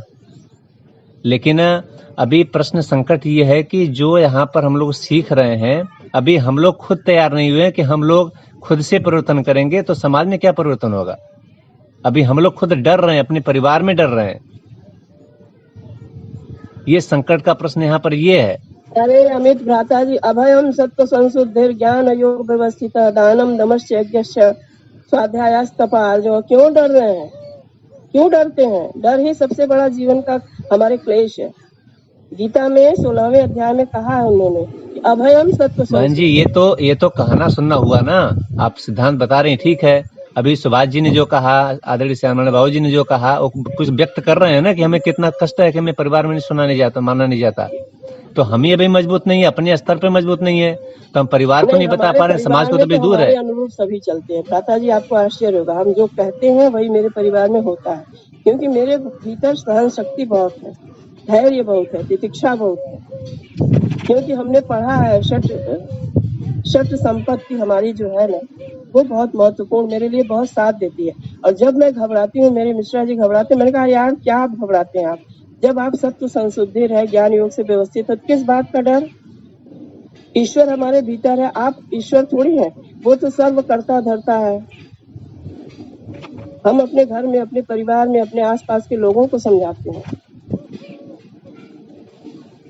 आचार्य जी की बातों से आज मेरे चक्षु खुल गए बहुत बढ़िया से। पितृ के श्राद्ध में बहुत जरूरी नहीं कि आप कुछ करिए धरिए, आप 12 महीने करिए, वो तो मैं करती ही हूँ ऑलरेडी।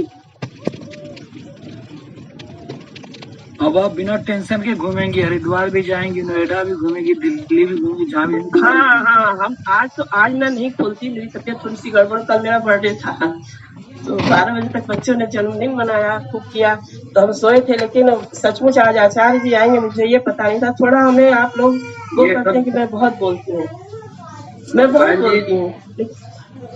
बहन जी, जो उल्टी सीधी परंपराएं हमारे परिवार में, रिश्तेदारों में, सब में चल रही हैं, जैसे बर्थडे मनाते हैं, बर्थडे में केक काटेंगे जरूर। कुछ लोगों को मैं देखता हूँ कि मंदिर जाएंगे दर्शन करने, यदि भी कुछ लोग करते हैं, लेकिन फिर भी शाम को केक जरूर काटेंगे। केक इतना महत्वपूर्ण इसका हम बता रहे हैं। दिया बुझा देते थे लोग। मैं पहले एक सुंदर सा दीपक जलाती हूँ, थाल सजाती हूँ, पूजा करती हूँ, फिर वो दीपक का थाल ला के रख देती हूँ। फिर वो मंगलम तो मंगलम, जन्मदिन मंगलम, बच्चों आज क्या मैंने ये बोलते हैं। फिर बच्चे हैं ना आचार्य जी, बहुत कड़ा नहीं होना चाहिए। बहुत कड़ा होने से टूट जाता है व्यक्तित्व लोगों। तो केक आती है, काटते हैं लोग। नहीं, इसका तो बिल्कुल बिल्कुल, चाहे जितना कड़ा होना पड़े, इसको केक को तो लात मार के घर से बाहर भगाना ही पड़ेगा। हाँ, गलत है ये, गलत। ये केक को लात मार के घर से बाहर देखा करना पड़ेगा। केक की परंपरा को तो कैसे भी घर में प्रयोग होता है, जितना कड़ा हो। घर में आए हैं, छोटी सी नातिन है प्यारी सी, नानी केक लाएंगे, उनका ठीक है ला दो, पर हम केक खाते नहीं।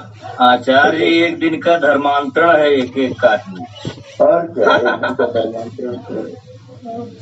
आचार्य ऐसे ही बच्चों को हम सिखाते रहे कि नहीं केक काटिए, तो कल का अगर तलवार उनके ऊपर काटने के लिए दौड़ेगी, हाथ जोड़ के खड़े हो जाएंगे, मैं ईसाई बन जाऊंगा, मैं मुसलमान बन जाऊंगा। कौन से भ्राता जी बोले कि मार पिटाई भी हो जाती है, उनको ध्यान से सुने। हम यहाँ 4 दिन के लिए आए हैं, अब लड़ाई कर ले, नहीं केक नहीं आएगा। अरे जब हमेशा अपने घर में करो। नहीं, लड़ाई नहीं करने की जरूरत, उनको उसका महत्व समझाया जाए ना कि विदेशी परंपरा इतना महत्व समझा दिए कि बत्ती नहीं बुझेगी, ये दिया चलता रहेगा, इस पे मोमबत्ती भी नहीं रखी जाएगी। एक काट रहे हैं, बताइए आप योग भी करती हैं, केक में क्या मिलाया जाता है? सड़ा गला के जो भोजन बनाया जाए वो पवित्र है, इसको पवित्र आप मानेंगे? इसको जो केक बाहर से आता है ये कैसे? हम तो नहीं मानेंगे कि पवित्र। हम तो केक खाते भी नहीं। अगर हम कहते कि एक गिलास मंगाओ, कोई जैसे मैं अध्यापक हूँ, मेरा बच्चा मेरे विचारों के अनुकूल न चले तो ये मैं कह दूं कि ये तो अपना शिष्य है, वो अपने हिसाब से कर रहा है, तो दोष किस पे आएगा? चलिए बदलते बदलते बदलेगा, थोड़ा सा फ्लेक्सिबल होना चाहिए। केक पर तो कोई समझौता नहीं, इसको तो तुरंत बिल्कुल इस पर एकदम प्रोहिबिटेड है। जन्मदिन मनाया जाता है, उसमें वो बुलाते हैं, तो मैंने तो डिक्लेयर कर दिया है कि जिस जन्मदिन पर केक काटा जाएगा उसमें मैं नहीं आऊंगा। बिल्कुल हम सम्मिलित नहीं होंगे। आप काटिए, बनाइए, जो मर्जी है वो करिए, पर हम वहाँ सम्मिलित नहीं होंगे। इसको लागू कर दिया कठोरता से। बिल्कुल हम जार नहीं खाएंगे, लेकिन केवल दूसरों को खिलाएंगे। आचार्य खाएंगे नहीं, खिलाएंगे नहीं, लेकिन दूसरों को खिलाएंगे। एक घटना मैं बता रहा हूँ। हमारे गुरुजी हैं आदरणीय कृष्ण कुमार गुरुजी, उनके यहाँ एक लड़की थी मुस्लिम, उनसे पूछे ये बताओ केक तुम्हारे यहाँ बर्थडे में कटता है? कहे नहीं गुरुजी, वो हमारे यहाँ हराम है और केक नहीं। तो कहे बर्थडे कैसे मनाती हो, माने जन्मदिन? तो कहे कि हमारी जो इस्लामिक पद्धति से दिया गया उसे। अब सोचिए मजहबी लोग इतने, मतलब वो है छोटी सी बच्ची थी 7 साल, हम अपने बच्चों को अपने धर्म के महत्व को नहीं समझा पा रहे हैं। बिना ईसाई बने हम अपने को अपना ये मानते हैं कि बच्ची हमारी नाराज हो जाएगी हमारे यहाँ। ये बीमारी हमारे घर में, जैसे ऐसा नहीं है। हमारे साले साहब वो बिना केक काटे उनके पूरे नहीं होता है, उनको ये लगता है। तो मैं तो थोड़ा सा बीच में नाराज भी हुआ। ठीक है, आप अपना काटिए, मैं हमारे पास वैदिक विधि विधान से इतने अच्छे ढंग से यज्ञ करिए, उपदेश दीजिए, सारी चीजें वो करिए। तो पता नहीं क्या बीमारी है हिंदुओं की, इसीलिए कट रहे हैं और कुछ नहीं। हमारे यहाँ पत्नी जी आचार्य जी वो हलवा बनाती हैं खोआ वगैरह का, बढ़िया से खुद बनाती, उसी को कटवाती हैं। मार्केट से कुछ नहीं मंगवाते। नहीं काटने की क्या जरूरत है, लड्डू है इसे कटवा नहीं, अगर थोड़ा सा विकल्प में के रूप में देते हैं इसको तो ये बस गलत बात। उसको ही मना कर दो, विकल्प ही नहीं, कुछ नहीं कटेगा, कोई मतलब नहीं कटेगा। ये तो यही बात हो गई, आपका बच्चा कहीं नौकरी के लिए हुआ, थोड़ा सा घूस देने पड़ गए, कल्ले में दे के चले आए, बाहर चिल्ला रहे हैं घूस देना पाप है। ये तो यही बात हो गई। आचार्य जी अज्ञानता है, आचार्य जी अज्ञानता है, जान कर भी हम अनजान बन रहे हैं, सब जान रहे हैं। इस मामले में एकदम दृढ़ निश्चय हो जाइए कि केक के नाम पर तो किसी मामले में समझौता नहीं। अगर आप काटते हो कूटते मैं वहां नहीं रहूंगा, आप अपना कर लो भैया, मैं आपके जन्मदिन सम्मिलित नहीं हो सकता। माँ तुलसी का पौधा लगावे लोग, स्कूलों में बांटे, बच्चों को दें, घर में लगावे, इससे बढ़िया क्या हो सकता है जन्मदिन। आचार्य हम लोग योग से जुड़ने के बाद जब ये भाषा का प्रयोग करते हैं कि हमने अपने बच्चों का जन्मदिन मनाया, केक काटा, या तो कहे न इसकी चर्चा ही न करें, मना लिए चुपचाप, खत्म, काटो पीटो रहो उधर ही। नहीं मनाए बिना कहे बिना इसको ये तो आना ही नहीं चाहिए किसी रूप में, इसका तो एकदम सख्त विरोध है, चाहे किसी प्रकार का विरोध करना पड़े। आचार्य जी हम लोग डेढ़ साल में पढ़ करके अभी थोड़ा सा ये पुछलर रह गया है थोड़ा सा अभी एक आध साल हम लोग पढ़ेंगे तो शायद पूरी तरह समझ पाएगा। ऐसा मैंने क्या हम लोग पढ़ रहे हैं, क्या समझ रहे हैं, मैंने थोड़ा सा गुरुदेव एक साल की बात नहीं है, क्षणिक होता है, क्षणिक। देश के नौजवानों ने 16 साल की कुर्बानी दे दी। हम लोग यहाँ 30 साल में शादी विवाह खोज रहे हैं, सोचते सोचते समय निकल जाएगा, इसलिए तत्काल ही निर्णय ले लेना ज्यादा अच्छा है। जो करना तत्काल करिए, मेरा ये मानना।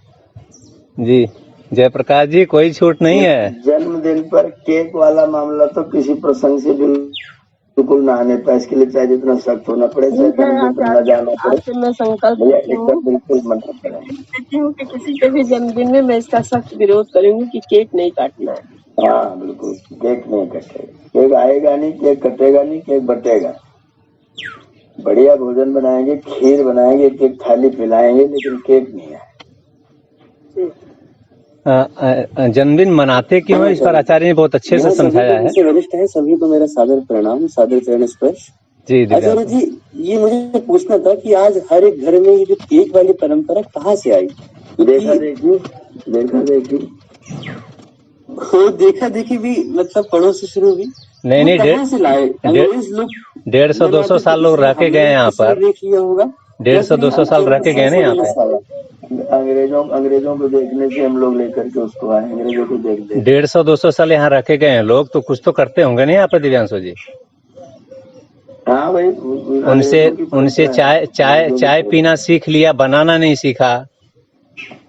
जन्मदिन करना सीख लिया, जन्मदिन क्या होता ये नहीं जाना। तो 150 साल में उन्होंने जो करते थे उसको स्वीकार किया गया है। मैं देख रहा था कि आज़ादी के समय में कोई भी पैंट पहनता हुआ कोई फोटो वीडियो नहीं दिखाई पड़ता है, जो सभा चलती थी हजारों लोगों की। आज घर घर में देख लीजिए, पूरा समाज एकदम पैंट पहन रहा है, केवल पंडित जी के हिस्से रह गया धोती, वो पूजा पाठ कराते हैं इसलिए पहनते हैं। तो कहाँ से आया है तो साफ साफ स्पष्ट है, जो लोग आए थे वो लोग देखे गए हैं।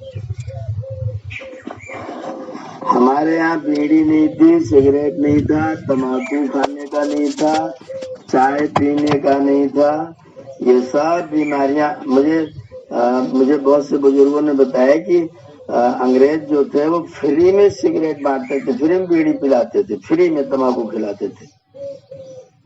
ऐसे जब कोई कार्यक्रम होता तो फ्री में सबको बांटा जाता था। स्टॉल लगा करके, जैसे अपने लोग किसी प्रचार करते हैं, स्टॉल लगा के बाकायदा बीड़ी सिगरेट लोगों को पिलाना सिखाते थे। ये हमारे यहाँ सब कुछ नहीं था। आचार्य जी स्टॉल लगाना भी उन्हीं से सीखे हैं। पीने वाले, मट्ठा पीने वाले लोग थे। एक बफे सिस्टम और स्टॉल लगाना भी उन्हीं से सीखे हैं आचार्य जी। और क्या, हाँ वो भी नहीं था, खिलाते पिलाते तो बाकायदे पंगत में नीचे बैठा के खिलाते थे, जो खिलाया जाए वही खाइए। अब मनमानी कि जो अच्छा बना वही आप खाइए, बाकी तो कूड़ेदान में जाएगा ही। आचार्य जी उत्तराखंड से जो सतपाल महाराज जी हैं, मंत्री हैं उत्तराखंड सरकार में, उनके भाई हैं एक, वो भी कथा प्रवचन करते हैं। सूट बूट टाई लगा करके और आध्यात्मिक प्रवचन करते हैं। ये पहनावा है हमारे सनातन धर्मियों का। तो मानसिक रूप से गुलाम है, मानसिक मन से गुलाम है। उनको ये लगता है कि पैंट कोट पहनेंगे तो लोग हमको आधुनिक समझेंगे, पुरातन नहीं समझेंगे।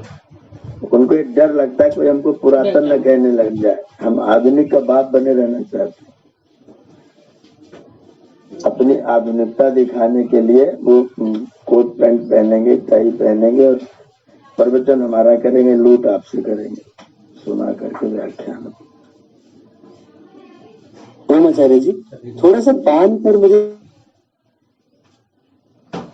थोड़ा संदेह था। पान क्योंकि तांबुल करके बहुत पहले चला रहा है, ये पान ज्यादा मैंने नहीं खाया है तो मुझे ज्यादा पता नहीं है। ये पान खाना कैसा होता है आचार्य जी? पान तो औषध है दिव्यांशु जी। तो भोजन के बाद में अगर हम इसमें कत्था न लगाएं और तंबाकू न डालें और भोजन के बाद में चूना लगा करके इलायची लौंग ये सब चीज डाल के खाते हैं पान को, तो गले को साफ करता है और वो अंदर जा करके पित्त तो उसमें ज्यादा बनता है, जिससे भोजन पाचन ज्यादा अच्छा होता है।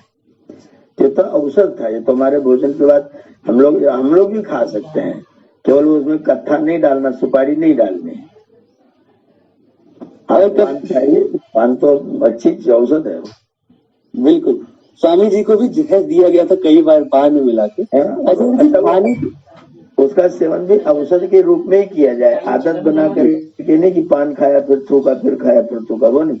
वो पान में वो चीज डाली जाए जिनको थूकना ना पड़े, जो अंदर उसका रस लिया जाए धीरे धीरे, वो भोजन पाचन के लिए बहुत अच्छा होता है। और ये पान मसाला क्या होता है आचार्य जी? इसमें क्या हो जाता है? तो वो इसमें तो वो लोग अफीम मिलाते हैं दिव्यांशु जी आचार्य जी। और पान मसाला है ना, इसमें लोग डाल देते हैं अफीम। अफीम का क्या स्वभाव होता है कि उसको खाएगा फिर उसकी आदत बढ़ जाएगी, फिर उसे छोड़ नहीं पाएगा और धीरे धीरे जब एडिक्ट हो जाएगा तो फिर उसका मुंह जैसी खाली होगा, उसे भूख जैसी लगेगी उसको लेने की। तो ये तो दुष्ट लोग हैं जो व्यक्ति को व्यसन में, नशे में घुसेड़ना चाहते हैं, डाल देना चाहते हैं, वो लोग हैं। उसमें अफीम का रस मिला देते हैं। जी आचार्य, ये जितने भी पूरा है ना, ये जितने आता है सब गुटखा के जितने भी प्रकार है, ये सब उसमें अफीम का रस डालते हैं, जिससे व्यक्ति एडिक्ट हो जाए, फिर इसको खाता ही रहे हमेशा, फिर छोड़ न पाए।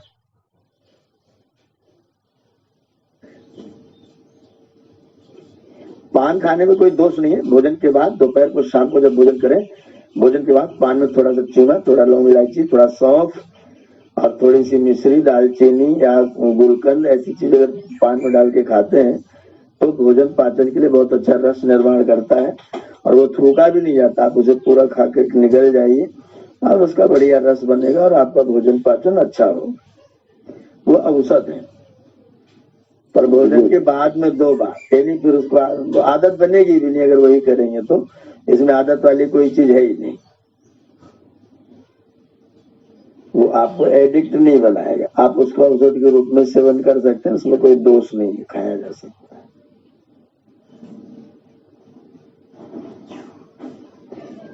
गृहस्थ आश्रम के लोग, जो गृहस्थ में, वो लोग पान के साथ में सुपारी भी मिला के खा सकते हैं।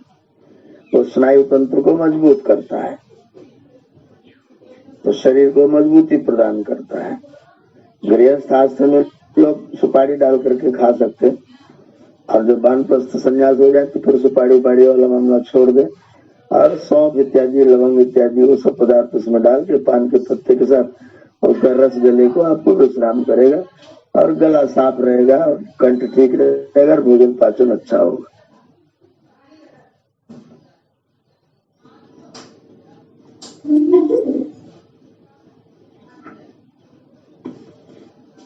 आचार्य जी हमारे रिश्तेदार ससुराल वाले हमारे साले गए जगन्नाथ जाने की तैयारी कर रहे थे, पूजन वगैरह था, तो हमसे उन्होंने कहा कि अरे बैठ के ध्यान पूर्वक सुन लीजिए, आपको भी जाना पड़ेगा गए जगन्नाथ जी। मैंने शब्दों में कहा में करोड़ों रुपया कोई देगा तब भी मैं नहीं जाऊंगा कह के जाता। वैसे मन तो बिल्कुल है ही। संकल्प में विकल्प यदि आया तो आदमी कहीं का होगा नहीं। ये विकल्प जो चीज जो यथार्थ है, जो सत्य है, उसको अब जैसे हम लोग हमारे परिवार में तो पीढ़ियां गुजर गई, कोई आया गया नहीं गया। 2000 के पहले पान मैं बहुत खाता था और एक बार में संकल्प लिया मैंने कि पान आज से बंद, और पान उसी समय से बंद। 2001 में चाय के लिए संकल्प लिया मैंने कि आज से चाय बंद। चाय एक साल पहले मैंने संकल्प लिया कि कॉफी एक नहीं पिएंगे, कॉफी बंद। कोल्ड ड्रिंक वगैरह का तो बिना संकल्प लिए ही मैं दिया था 15-20 साल। कोल्ड ड्रिंक, कॉफी, आइसक्रीम, आज फंक्शन में देखता हूँ आइसक्रीम के लिए अरे पूरा प्रतिष्ठित व्यक्ति जो है लाइन लगा करके आइसक्रीम लेते हैं, या जिनको बैठा करके खिलाया जाता है वो मना नहीं करते हैं, और एक बार लेने के बाद दोबारा भी अगर पूछा जाए तो मना नहीं करें।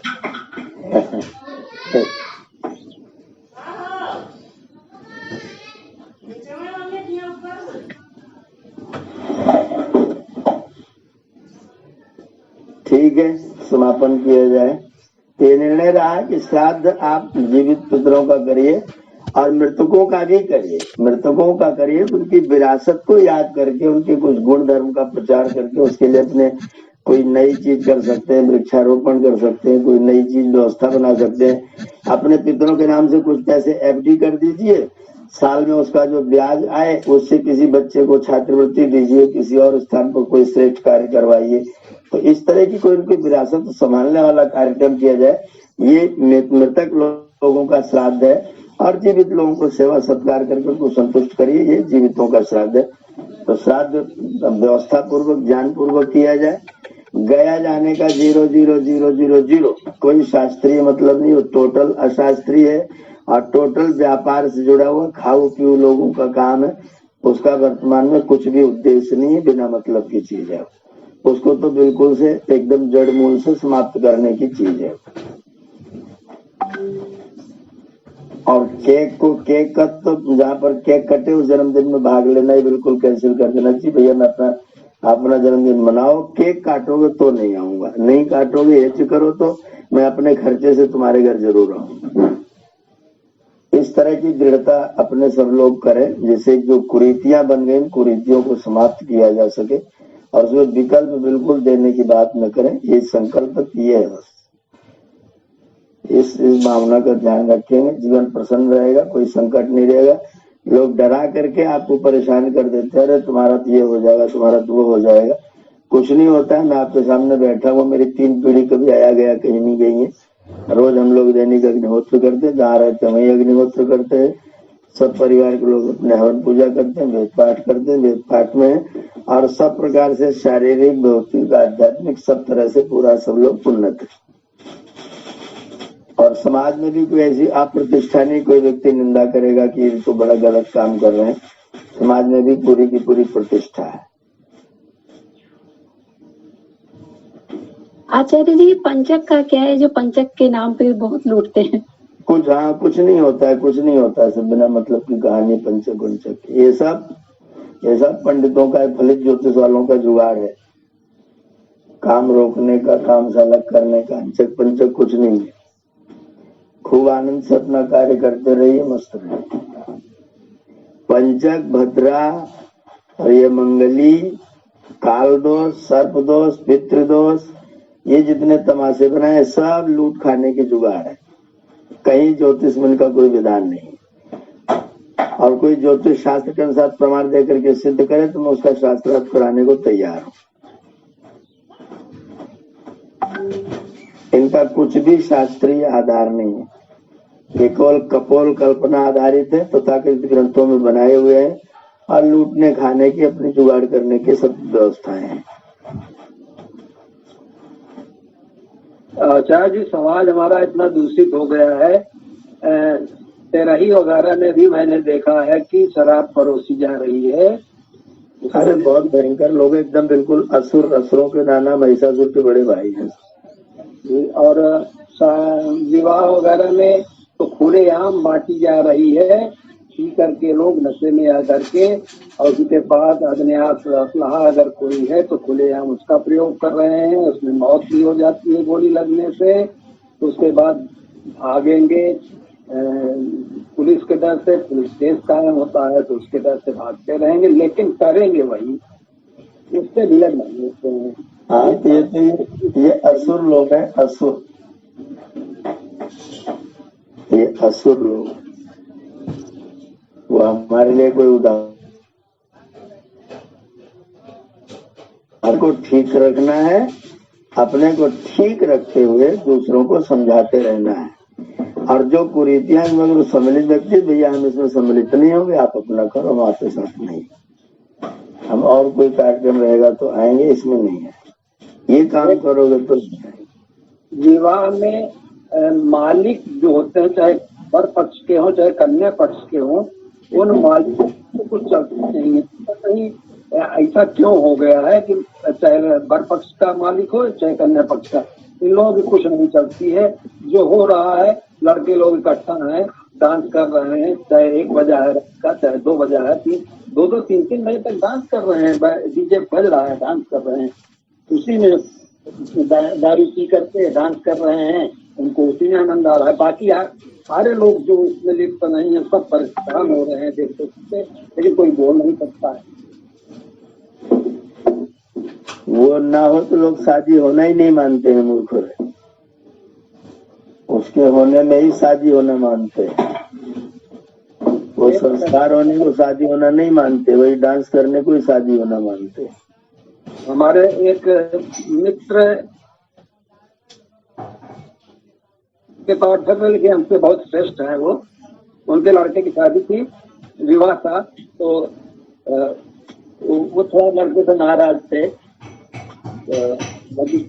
काफी उसकी पिलवाया उन्होंने एक जगह जहाँ से आता था, बाहर ले जा करके। मैं थोड़ा देर से पहुंचा था, जनवासे में जलपा नहीं कर पाया था। जब जनवासे से जाने लगे द्वारका के लिए, तो उस बीच में बात ऐसे होने लगी, पार्टी जा रहे थे, तो उन्होंने कहा मैंने किसी को नहीं बुलाया है और पता नहीं क्यों हो रहा है। तो मैंने कहा मैं तो आपके नाम से ही आया हूँ, और सही में आपने नहीं बुलाया है? तो उन्होंने कहा हाँ मैंने किसी को नहीं बुलाया है। तो मैंने कहा भाई आपने अगर नहीं बुलाया तो मैं तो जाओ घर। मैं चला गया वहीं, अभी रास्ते से वापस चला गया, उन्होंने रोका भी नहीं और मैं चला भी आया।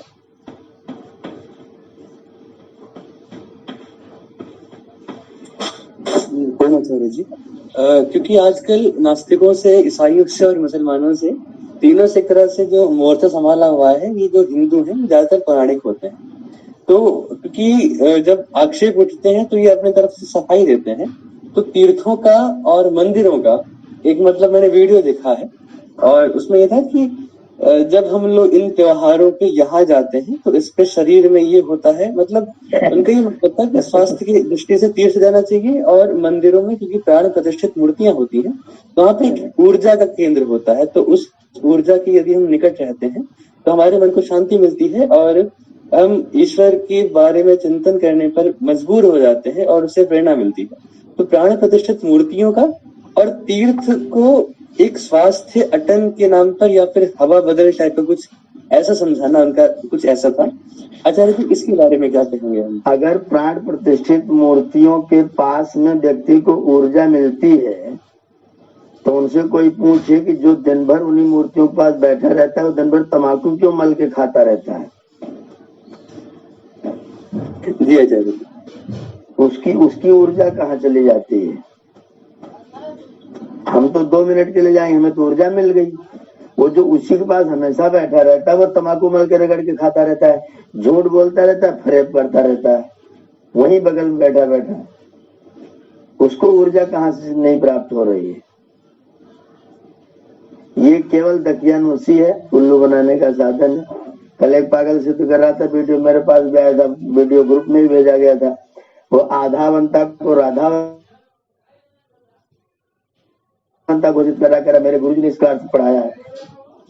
तो ये जितना ये सब ये हेत्वाभास लोग देते हैं, सब हेत्वाभास है, बिना मतलब की बकवास, हेत्वाभास इसको बोलते हैं। न्याय दर्शन कब पढ़ेंगे?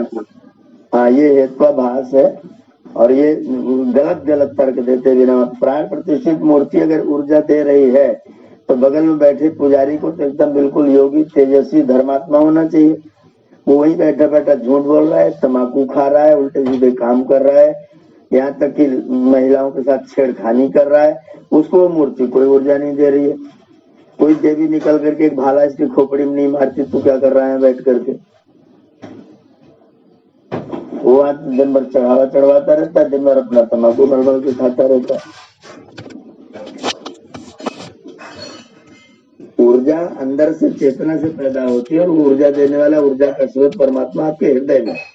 अगर आप उससे ऊर्जा नहीं ले पा रहे, बाहर बैठा पत्थर आपको ऊर्जा देगा? ये बिना मतलब कहने की बात ही नहीं। कोई पढ़ा लिखा व्यक्ति इस बात को स्वीकार करेगा?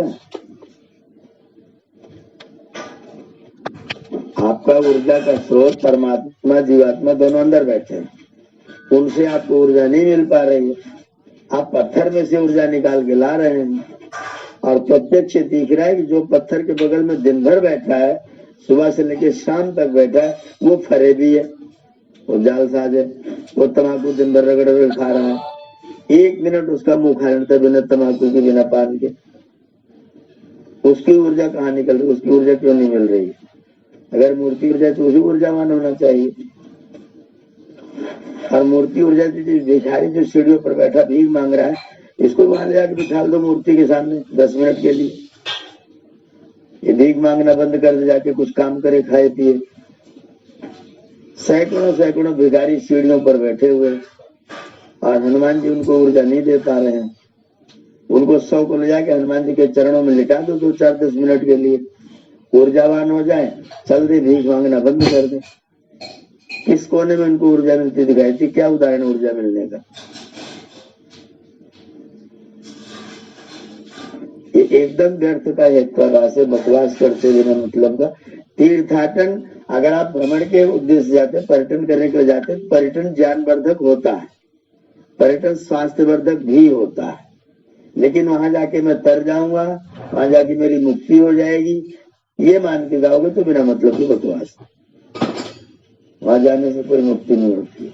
ये आचार्य तीर्थाटन करने से, पर्यटन करने से ज्ञान बढ़ता है, स्वास्थ्य में अंतर पड़ता है, वो चीज है। उसको आप बिल्कुल पर्यटन करिए, पूरे देश को घूमिए, पूरे देश में सर्वत्र परमात्मा की कृपा, उसकी मूर्ति विद्यमान हो रही, उनको देख लीजिए। अपनी खड़ी करके चढ़ावा चढ़वाने की जुगाड़ क्यों बना रहे हो? वहां पर सारा जगत तो परमात्मा की मूर्ति है, इसलिए परमात्मा से प्राप्त करो। अच्छा जी, तीर्थ यात्रा, देशाटन, पर्यटन, ये सब तो जिनके पास धन है वही लोग कर सकते हैं ना। देश की 80% से अधिक जनता जिनके पास खाने का नहीं है, वो क्या देशाटन करेंगे? वो क्या तीर्थ यात्रा करेंगे? बाबूजी, अगर वो उन लोगों को ये बात बता जो भगवान मिलेंगे ना, तो कर्जा लेकर के वहां जाते हैं गया मरने के लिए। उनके पास तो पैसा हो जाता है। लेकिन देशाटन जिससे सरकार का काम चलेगा वो सब तो नहीं कर पाता है, आम आदमी तो नहीं कर सकता। जिनके पास धन है वो नहीं करेगा। वो अपने आसपास के स्थानों पर तो घूमना टहलना कर ही सकता है, जहाँ पैदल भी जा सकता है वहां तो वो जा ही सकता है। अगर जाने की बात है, देखने सुनने की बात है तो, अन्यथा तो कोई मतलब नहीं। आप अपने घर में रह करके पुण्य कर्म करिए ना, जरूरत क्या आपको घूमने जाने की? जहाँ जा सकिए वहां करिए। और ये जाने के नाम पर पितरों को अमर कर, कितने लोग कर्जा लेकर के गया जाते हैं, हजारों रुपये को बस वालों को किराया भाड़ा दे करके। हमारी बुआ है, बुआ मर गई तो उनके लड़के गया गए और फूफा जी का पैसा था 14 लाख रुपए 4 लोगों को मिला। बम्बई में कोई जमीन थी बिकी, उन लोगों ने वो गया करके, कथा करके, भंडारा करके, सबने अपना तिर कर दिया। एक के भी पास रहने का घर नहीं है। 14 लाख रुपए मिला था चारों भाइयों को, किसी के पास रहने का मकान नहीं। और जब पैसा मिल गया खूब भंडारा किए बड़ा बड़ा, पिताजी को तृप्त किए, अब अपने रहने की जगह नहीं। आचार्य जी हमारे पूर्व मित्र रहे हैं, तो मैं तो जाना नहीं चाहता था, लेकिन वो लोग ले गए उनको जबरदस्ती वैष्णो देवी गए तो सब तो जो था ठीक था, लेकिन वहाँ जब वैष्णो देवी गुफा में जाने का नंबर आया, लंबी लाइन लगी थी, तो हमारे एक मित्र ने जा करके पुलिस वाले से बात किया, 10 रुपया प्रति व्यक्ति के हिसाब से दे करके, अपने पास से ही दे करके सौदा करके चले आए कि उनको एकदम आगे कर दिया जाए, जल्दी से दर्शन हो जाए। फिर देने के बाद आए, हम लोगों से बोले कि चलो भाई अगर तुम सबसे पहले दर्शन किया जाएगा, कैसे क्या व्यवस्था कर दिया, 10 रुपए के हिसाब से दे दिया है। पुलिस वाले ने कहा ले आओ सबको अंदर कर देते हैं लोग। उनका तब तो आपका वैष्णो देवी आना ही व्यर्थ हो गया। लगा वही भ्रष्टाचार।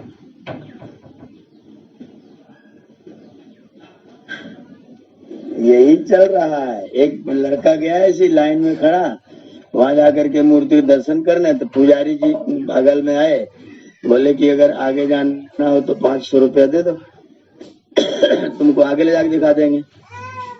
तो लड़के ने कहा तुम 5000 रुपया हमसे ले लो, लेकिन भगवान कहते यहीं आके हमको दर्शन दे जाए। तो पुरोहित जी बोले कि तुम भगवान को समझते क्या हो? तो लड़के ने कहा तुम भगवान को क्या समझते हो? 500 रुपया दे करके मैं जिस भगवान को देखूंगा तो तुम भगवान क्या समझते हो? 500 रुपया घूर लेकर के मुझे दर्शन देंगे वो, और देंगे फिर 5000 रुपया ले ले, यहीं चले हमको दे दें। ये तमाशा व्यक्ति वहां जाता है, फिर भी पता नहीं क्यों बुद्धि में उसके तर्क नहीं घुसता, बात नहीं आती है कि कहीं की जगह रख दिया गया, अब उसके लिए पैसा दीजिए तो आपको आगे से दिखा देंगे, पैसा नहीं देंगे तो आप लाइन में लगे रहिए।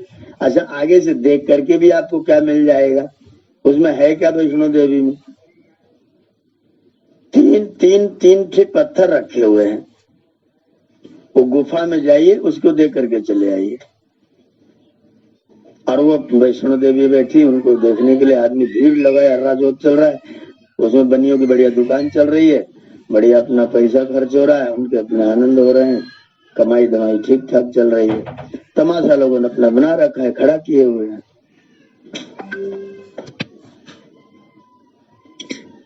नमस्ते आचार्य जी। जी नमस्ते नमस्ते। आज वो श्राद्ध का एक परिभाषा और मिला, इसके हिसाब से तो हम लोग रोज श्राद्ध कर रहे हैं, इसलिए कि चाचा चाची चाहते थे कि हम लोग आर्य समाज से जुड़े और आर्य समाज के लिए मतलब करें।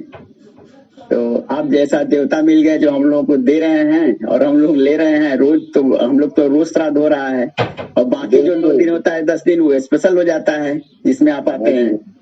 एकदम ये एक हंसने की बात बता रहे हैं, विश्व प्रकाश की शादी के लिए कुछ लोग आए थे, तो हम इधर बात हुई तो हम कहे पितृपक्ष में शादी कर लीजिए, सारी चीज सस्ते मिलेंगे। तो उसको लगा कि जैसे वो पागल हो गया है, वो कहा कि आप क्या कर रहे हैं? हम कहे हम यही कर रहे हैं, पितृपक्ष में शादी कर लीजिए, या फिर परिवार के लोग तैयार। हम कहे सारे लोग तैयार है और सब लोग खुश हैं कि जो मैरिज हाल मिलता है लाखों में वो 1000 में मिलेगा, जो हलवाई मिलता है मतलब 20,000 50,000 लेता है वो कुछ 100 में मिल जाएगा। खाने की सामग्री भी इस समय सस्ती है और खूब विधवत होगा। भाग गए सब।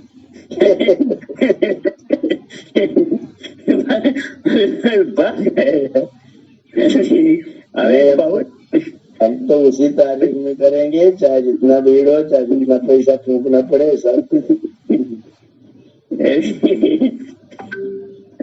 हम लोग घर वाले सारे लोग इतने ऐसे कि कितने मूर्ख हैं, सभी समझ में। हालांकि उन सबों से कहे कि देखिए जहाँ वेद की मंत्र पढ़े जाएंगे, ईश्वर की उपासना होगी, वो सारी जगह पवित्र है, न वहाँ कोई दोष है, न वास्तु दोष है, न दिशा दोष है, न खरवास है, न मनवास है, न पितरपक्ष है। ईश्वर का नाम लीजिए सारा कुछ हो जाता है।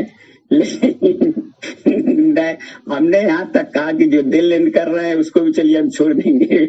भाग गए साहब। नहीं राजी हुए साहब। अच्छा देखिए, राम जी पहुंचे जनक जी के यहाँ तो मुहूर्त देख के तो गए नहीं थे। ना ना कहाँ मुहूर्त देखे थे। धनुष तोड़े तो मुहूर्त देख के तो तोड़े नहीं थे। बारात तुरंत बुलाएगी तो मुहूर्त देखा नहीं गया जी।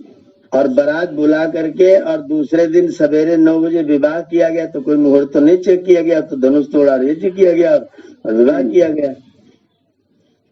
तो दिन भर राम राम राम राम रटने वाले इसकी बुद्धि क्यों नहीं आ पाती है कि जब तुम्हारे पास समय हो तो अपना जाकर के विवाह संस्कार करो आराम से। हमने उसको ये भी समझाया कि इसीलिए तो वनवास, ये भी तो कह देंगे कि इसीलिए वनवास हो गया उनका। मुहूर्त से नहीं ये तो। अच्छा उनका वनवास हो गया, उसी मुहूर्त में भरत और शत्रुघ्न का विवाह हुआ तो उनका वनवास क्यों नहीं हुआ? ये भी बात तो चारों की शादी हुई थी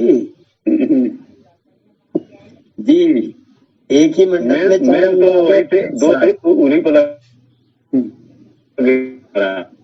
सारा कुछ उन्हीं पे आ गया। तो दोष खाली राम को लगा, बाकी धनुष तोड़ा उनके वजह से लोग वनवास जाने का दोष। विवाह तो सबका एक ही काल में हुआ था, एक ही मंडप पर।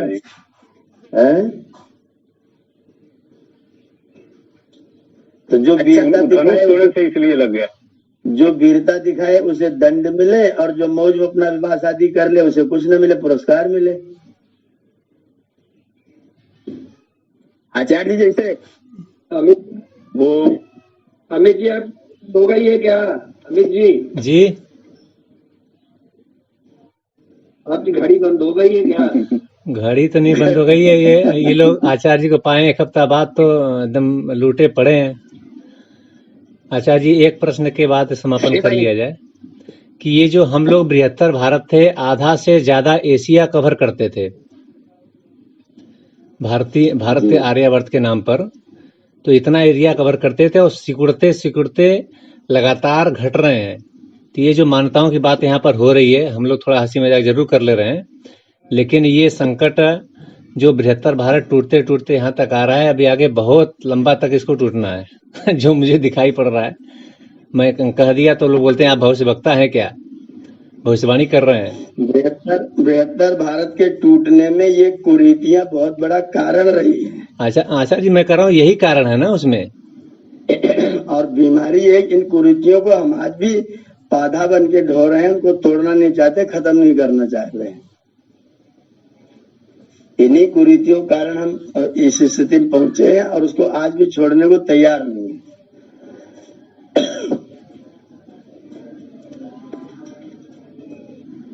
इसमें आचार्य जी मैं समझ रहा हूँ कि इनके कारण से हम कमजोर हो जाते हैं। जो लोग भी इसको मानेंगे वो कमजोर रहेंगे और कमजोरों के लिए दुनिया है नहीं। इनके मानने से, इन विचारों को पालन करने से व्यक्ति कमजोर होता है। हम तो व्यक्ति मुझे भरोसा है पत्थर की मूर्ति मेरा कल्याण करेगी, भगवान आएंगे सबको कल्याण कर देंगे, हनुमान जी गदा लेकर के टूट पड़ेंगे, मुझे कुछ करने की जरूरत ही नहीं है। ये भरोसा कि बैठा रहता है भगवान करेंगे, मुझे नहीं करना है। तो जो लाइन वीर भोग या वसुंधरा कही गई है, फिर वो तो वहां पर लागू हो जाती है। जो वीर करेगा, पुरुषार्थ दिखाएगा, वो ले जाएगा। ले जाएगा और जिसकी लाठी, जिसके पास लाठी है वो भैंस को हका ले जाएगा पूरा। ये बैठ के भगवान जी का इंतजार करते रहेंगे, भगवान जी आएंगे। हाँ, ये बैठ के सोचते रहेंगे भगवान जी आएंगे, राम जी आएंगे, राम जी तेरा राम जी करेंगे बेड़ा पार, उदासी मन काहे को करे। तू कुछ मत कर, तेरा राम जी करेंगे बेड़ा पार। अच्छा जी, यहाँ पर पढ़ करके, लिख करके, सुन करके लोगों का थोड़ा परिवर्तन तो हुआ है, लेकिन अब उस संकल्प तक नहीं पहुंचा। ये थोड़ी सी भी रह जा रही है, जो थोड़ा सा बात उसकी वजह से इतना हो रहा है। नहीं, संकल्प होना चाहिए, संकल्प लाइए, संकल्प लाइए, नहीं तो सबको बांध पास दिलवा दूंगा मैं 5 नवंबर। जी अच्छा जी, नवंबर की बात आ गई तो थोड़ा आप इसका विस्तृत विवरण बता दीजिए, कब से क्या क्या है। 16 तारीख को गुरुकुल में नया गेट बना है, उसका उद्घाटन करते हुए हम लोग वेद पारायण यज्ञ शुरू करेंगे 16 अक्टूबर को। तो गेट में प्रवेश करके यज्ञशाला में यज्ञ होगा, फिर वो यज्ञ हमारा चलेगा 5 नवंबर तक लगातार। चारों वेदों की आहुतियां होंगी जी, चारों वेदों के सारे मंत्र पढ़े जाएंगे और इसी में बाकी अपना 2 से 5 तक वार्षिक उत्सव रहेगा और 5 को वानप्रस्थ दीक्षा का समारोह रहेगा। ठीक, इसमें क्या करना है? 16 दिन के लिए आइए, चारों वेदों का श्रवण करिए, यज्ञ करिए।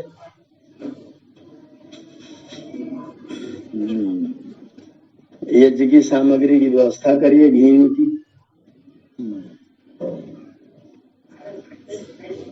ठीक गुरु। जो लोग आचार्य जी आएंगे उनको तो घी कम ले आना है ना, क्योंकि वो समय देंगे। जो नहीं आएंगे उनका बढ़ता जाएगा, उधर से जाने पर घटेगा, आने पर नहीं आने पर बढ़ेगा। ऐसा है कोई व्यवस्था? तब तो सब लोग आ जाए, घी की व्यवस्था सब आपको करनी पड़ेगी। नहीं, सारे लोग आ जाएंगे तो खाली हाथ तो कोई आएंगे। ब्राह्मण के पास तो खाली हाथ कोई जाता नहीं है, कुछ न कुछ लेके ही जाता है। सब लोग आएंगे, घी की व्यवस्था आप करिएगा। तो नहीं, आधा किलो लेके आएंगे तो अभी आपका 500 कुंटल हो जाएगा। 500 लोग तो अहिवा करेंगे, कम से कम 250 कुंटल हो जाएगा। 2.5 किलो, 2.5 कुंटल, 2.5-3 कुंटल, 2.5-3 कुंटल आपको चाहिए और 600 लोग कम से कम आएंगे आधा किलो लेकर के, हो जाएगा पूरा। आधा किलो कोई नहीं ला रहा है, रणजीत जी अकेले ही पूरा टीना दे रहे हैं। हाँ, तो रणजीत जी नहीं आ रहे हैं तो आने की संभावना उनकी थोड़ी, कुछ ही दिन के लिए रहे, 16 दिन नहीं आएंगे ये, तो इसलिए 1 टीना भिजवा रहे हैं। तो जो 2 दिन के लिए आए 1 टीना, और जो 6 दिन के लिए आए उसका 5 किलो, और जो 12 दिन के लिए आए, 15 दिन के लिए आए उसका आधा किलो। कुछ ऐसा व्यवस्था बना दी। आप सबका बांट लीजिए, किसको कै दिन पर कितना कितना देना है। जी, कुल 19 दिन है तो 1 दिन का 1 किलो है। जो 16 दिन आएगा तो वो 15 किलो नहीं देना है, इसको आधा किलो में काम चल जाएगा। जो नहीं आएगा वो दे 15 किलो फिर। ये व्यवस्था रहे तो ठीक है। रणजीत जी तो आएंगे भी और टीना दे भी रहे। रणजीत जी तो बस रणजीत है, बस उनका क्या है। इनकी देखिए कुसुम लता बहन, अमित भ्राता जी, हाँ, कुसुम लता बहन बिल्कुल उलट गई हैं। आपने बोला ना उलट दिया पूरा। उन्होंने मुझे कहा कि आपको सिस्टम चेंज कर दिया उन्होंने। बिल्कुल सर, बिल्कुल। मैं वही कह रहा हूँ कि जब आचार्य जी रहते हैं तब तो सबकी जो है सांस अटकी रहती है कि कहीं कुछ गलत ना हो जाए, नहीं तब बस सुनना पड़ेगा। जब ये नहीं है तब एकदम से पूरा खूंटे से एकदम पगहा तोड़ा करके एकदम तैयार उलट देंगे पूरा कहानी। उन्होंने साफ साफ कहा था कि मरने के बाद होता है। रिकॉर्डिंग है, अभी रिकॉर्डिंग सुनाना तो सुना दिया जाएगा, रिकॉर्डिंग अरे भेजिए। उन्होंने कहा था तिल गुड़ और क्या क्या डाल के हमारे पति देंगे, उससे ये होगा, पूरा मेरुदंड पता नहीं क्या क्या कही थी। तब ना हम थोड़ा सा रेस में आ गए थे। तिल वो कितने पहले दिन 1, दूसरे दिन 2, तीसरे दिन 3, तब अगली जी ने बोला 365 दिन 365 अंजलि दीजिए। तो व्यक्ति पलटता कैसे है वो हम लोगों ने देखा है आज, और ऐसे में पहली बार हम भी देखे हैं। सफेद ड्यूटी सी करते हैं क्या? हाँ, अदालत के सामने आ गया तो झूठ बोलना शुरू कर दिया। नहीं, वो कहते हैं कि हमारी बात का गलत मतलब निकाला जा रहा है, हमने ऐसा कहा ही नहीं है। तो ये तो रोजी मीडिया में हम देखते हैं कि लोग बयान दे देते हैं, फिर कहते हैं कि हमारी बात, हम तो कहना कुछ था, हमने कहा कुछ था, हमारी बात का बिल्कुल गलत मतलब अर्थ निकाल लिया गया। तो अपने साथ भी हो गया, बिना मीडिया में गए हम लोगों को। तो विराम दिया जाए गुरु जी। हाँ बिल्कुल बिल्कुल बिल्कुल विराम दीजिए। ठीक है, शांति पाठ करवा लीजिए। और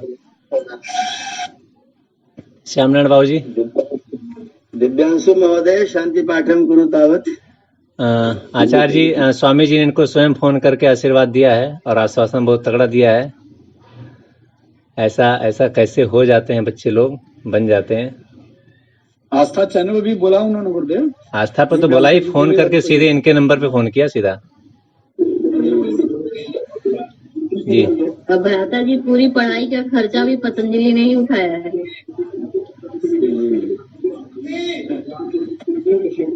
चलिए, तो अब जो खर्चा बचेगा और डॉक्टर साहब उमाशंकर जी से कहेंगे कि अब ये गुरुकुल आपका इधर भी है।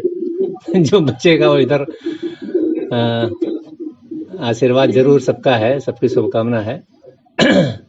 तभी आ रहे हैं आचार्य, अभी आज बात कर लेंगे कब आ रहे हैं, 1-2 दिन में आएंगे परिवार सहित, तो आपसे दिन में बात हो जाएगी। अभी आपका इंतजार हो रहा था केवल। जी दिव्यांशु जी, शांति पाठ करके विराम दीजिए।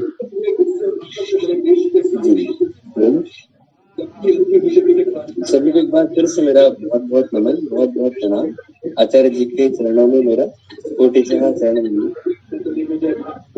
ओम जब शांतिरंतरिक्षं शांति पृथिवी शांतिराप शांतिरोषधयः शांतिः वनस्पतयः शांतिर्विश्वे देवा शांतिर्ब्रह्म शांतिः सर्वगं शांतिः शांतिरेव शांतिः सामा शांतिरेधि।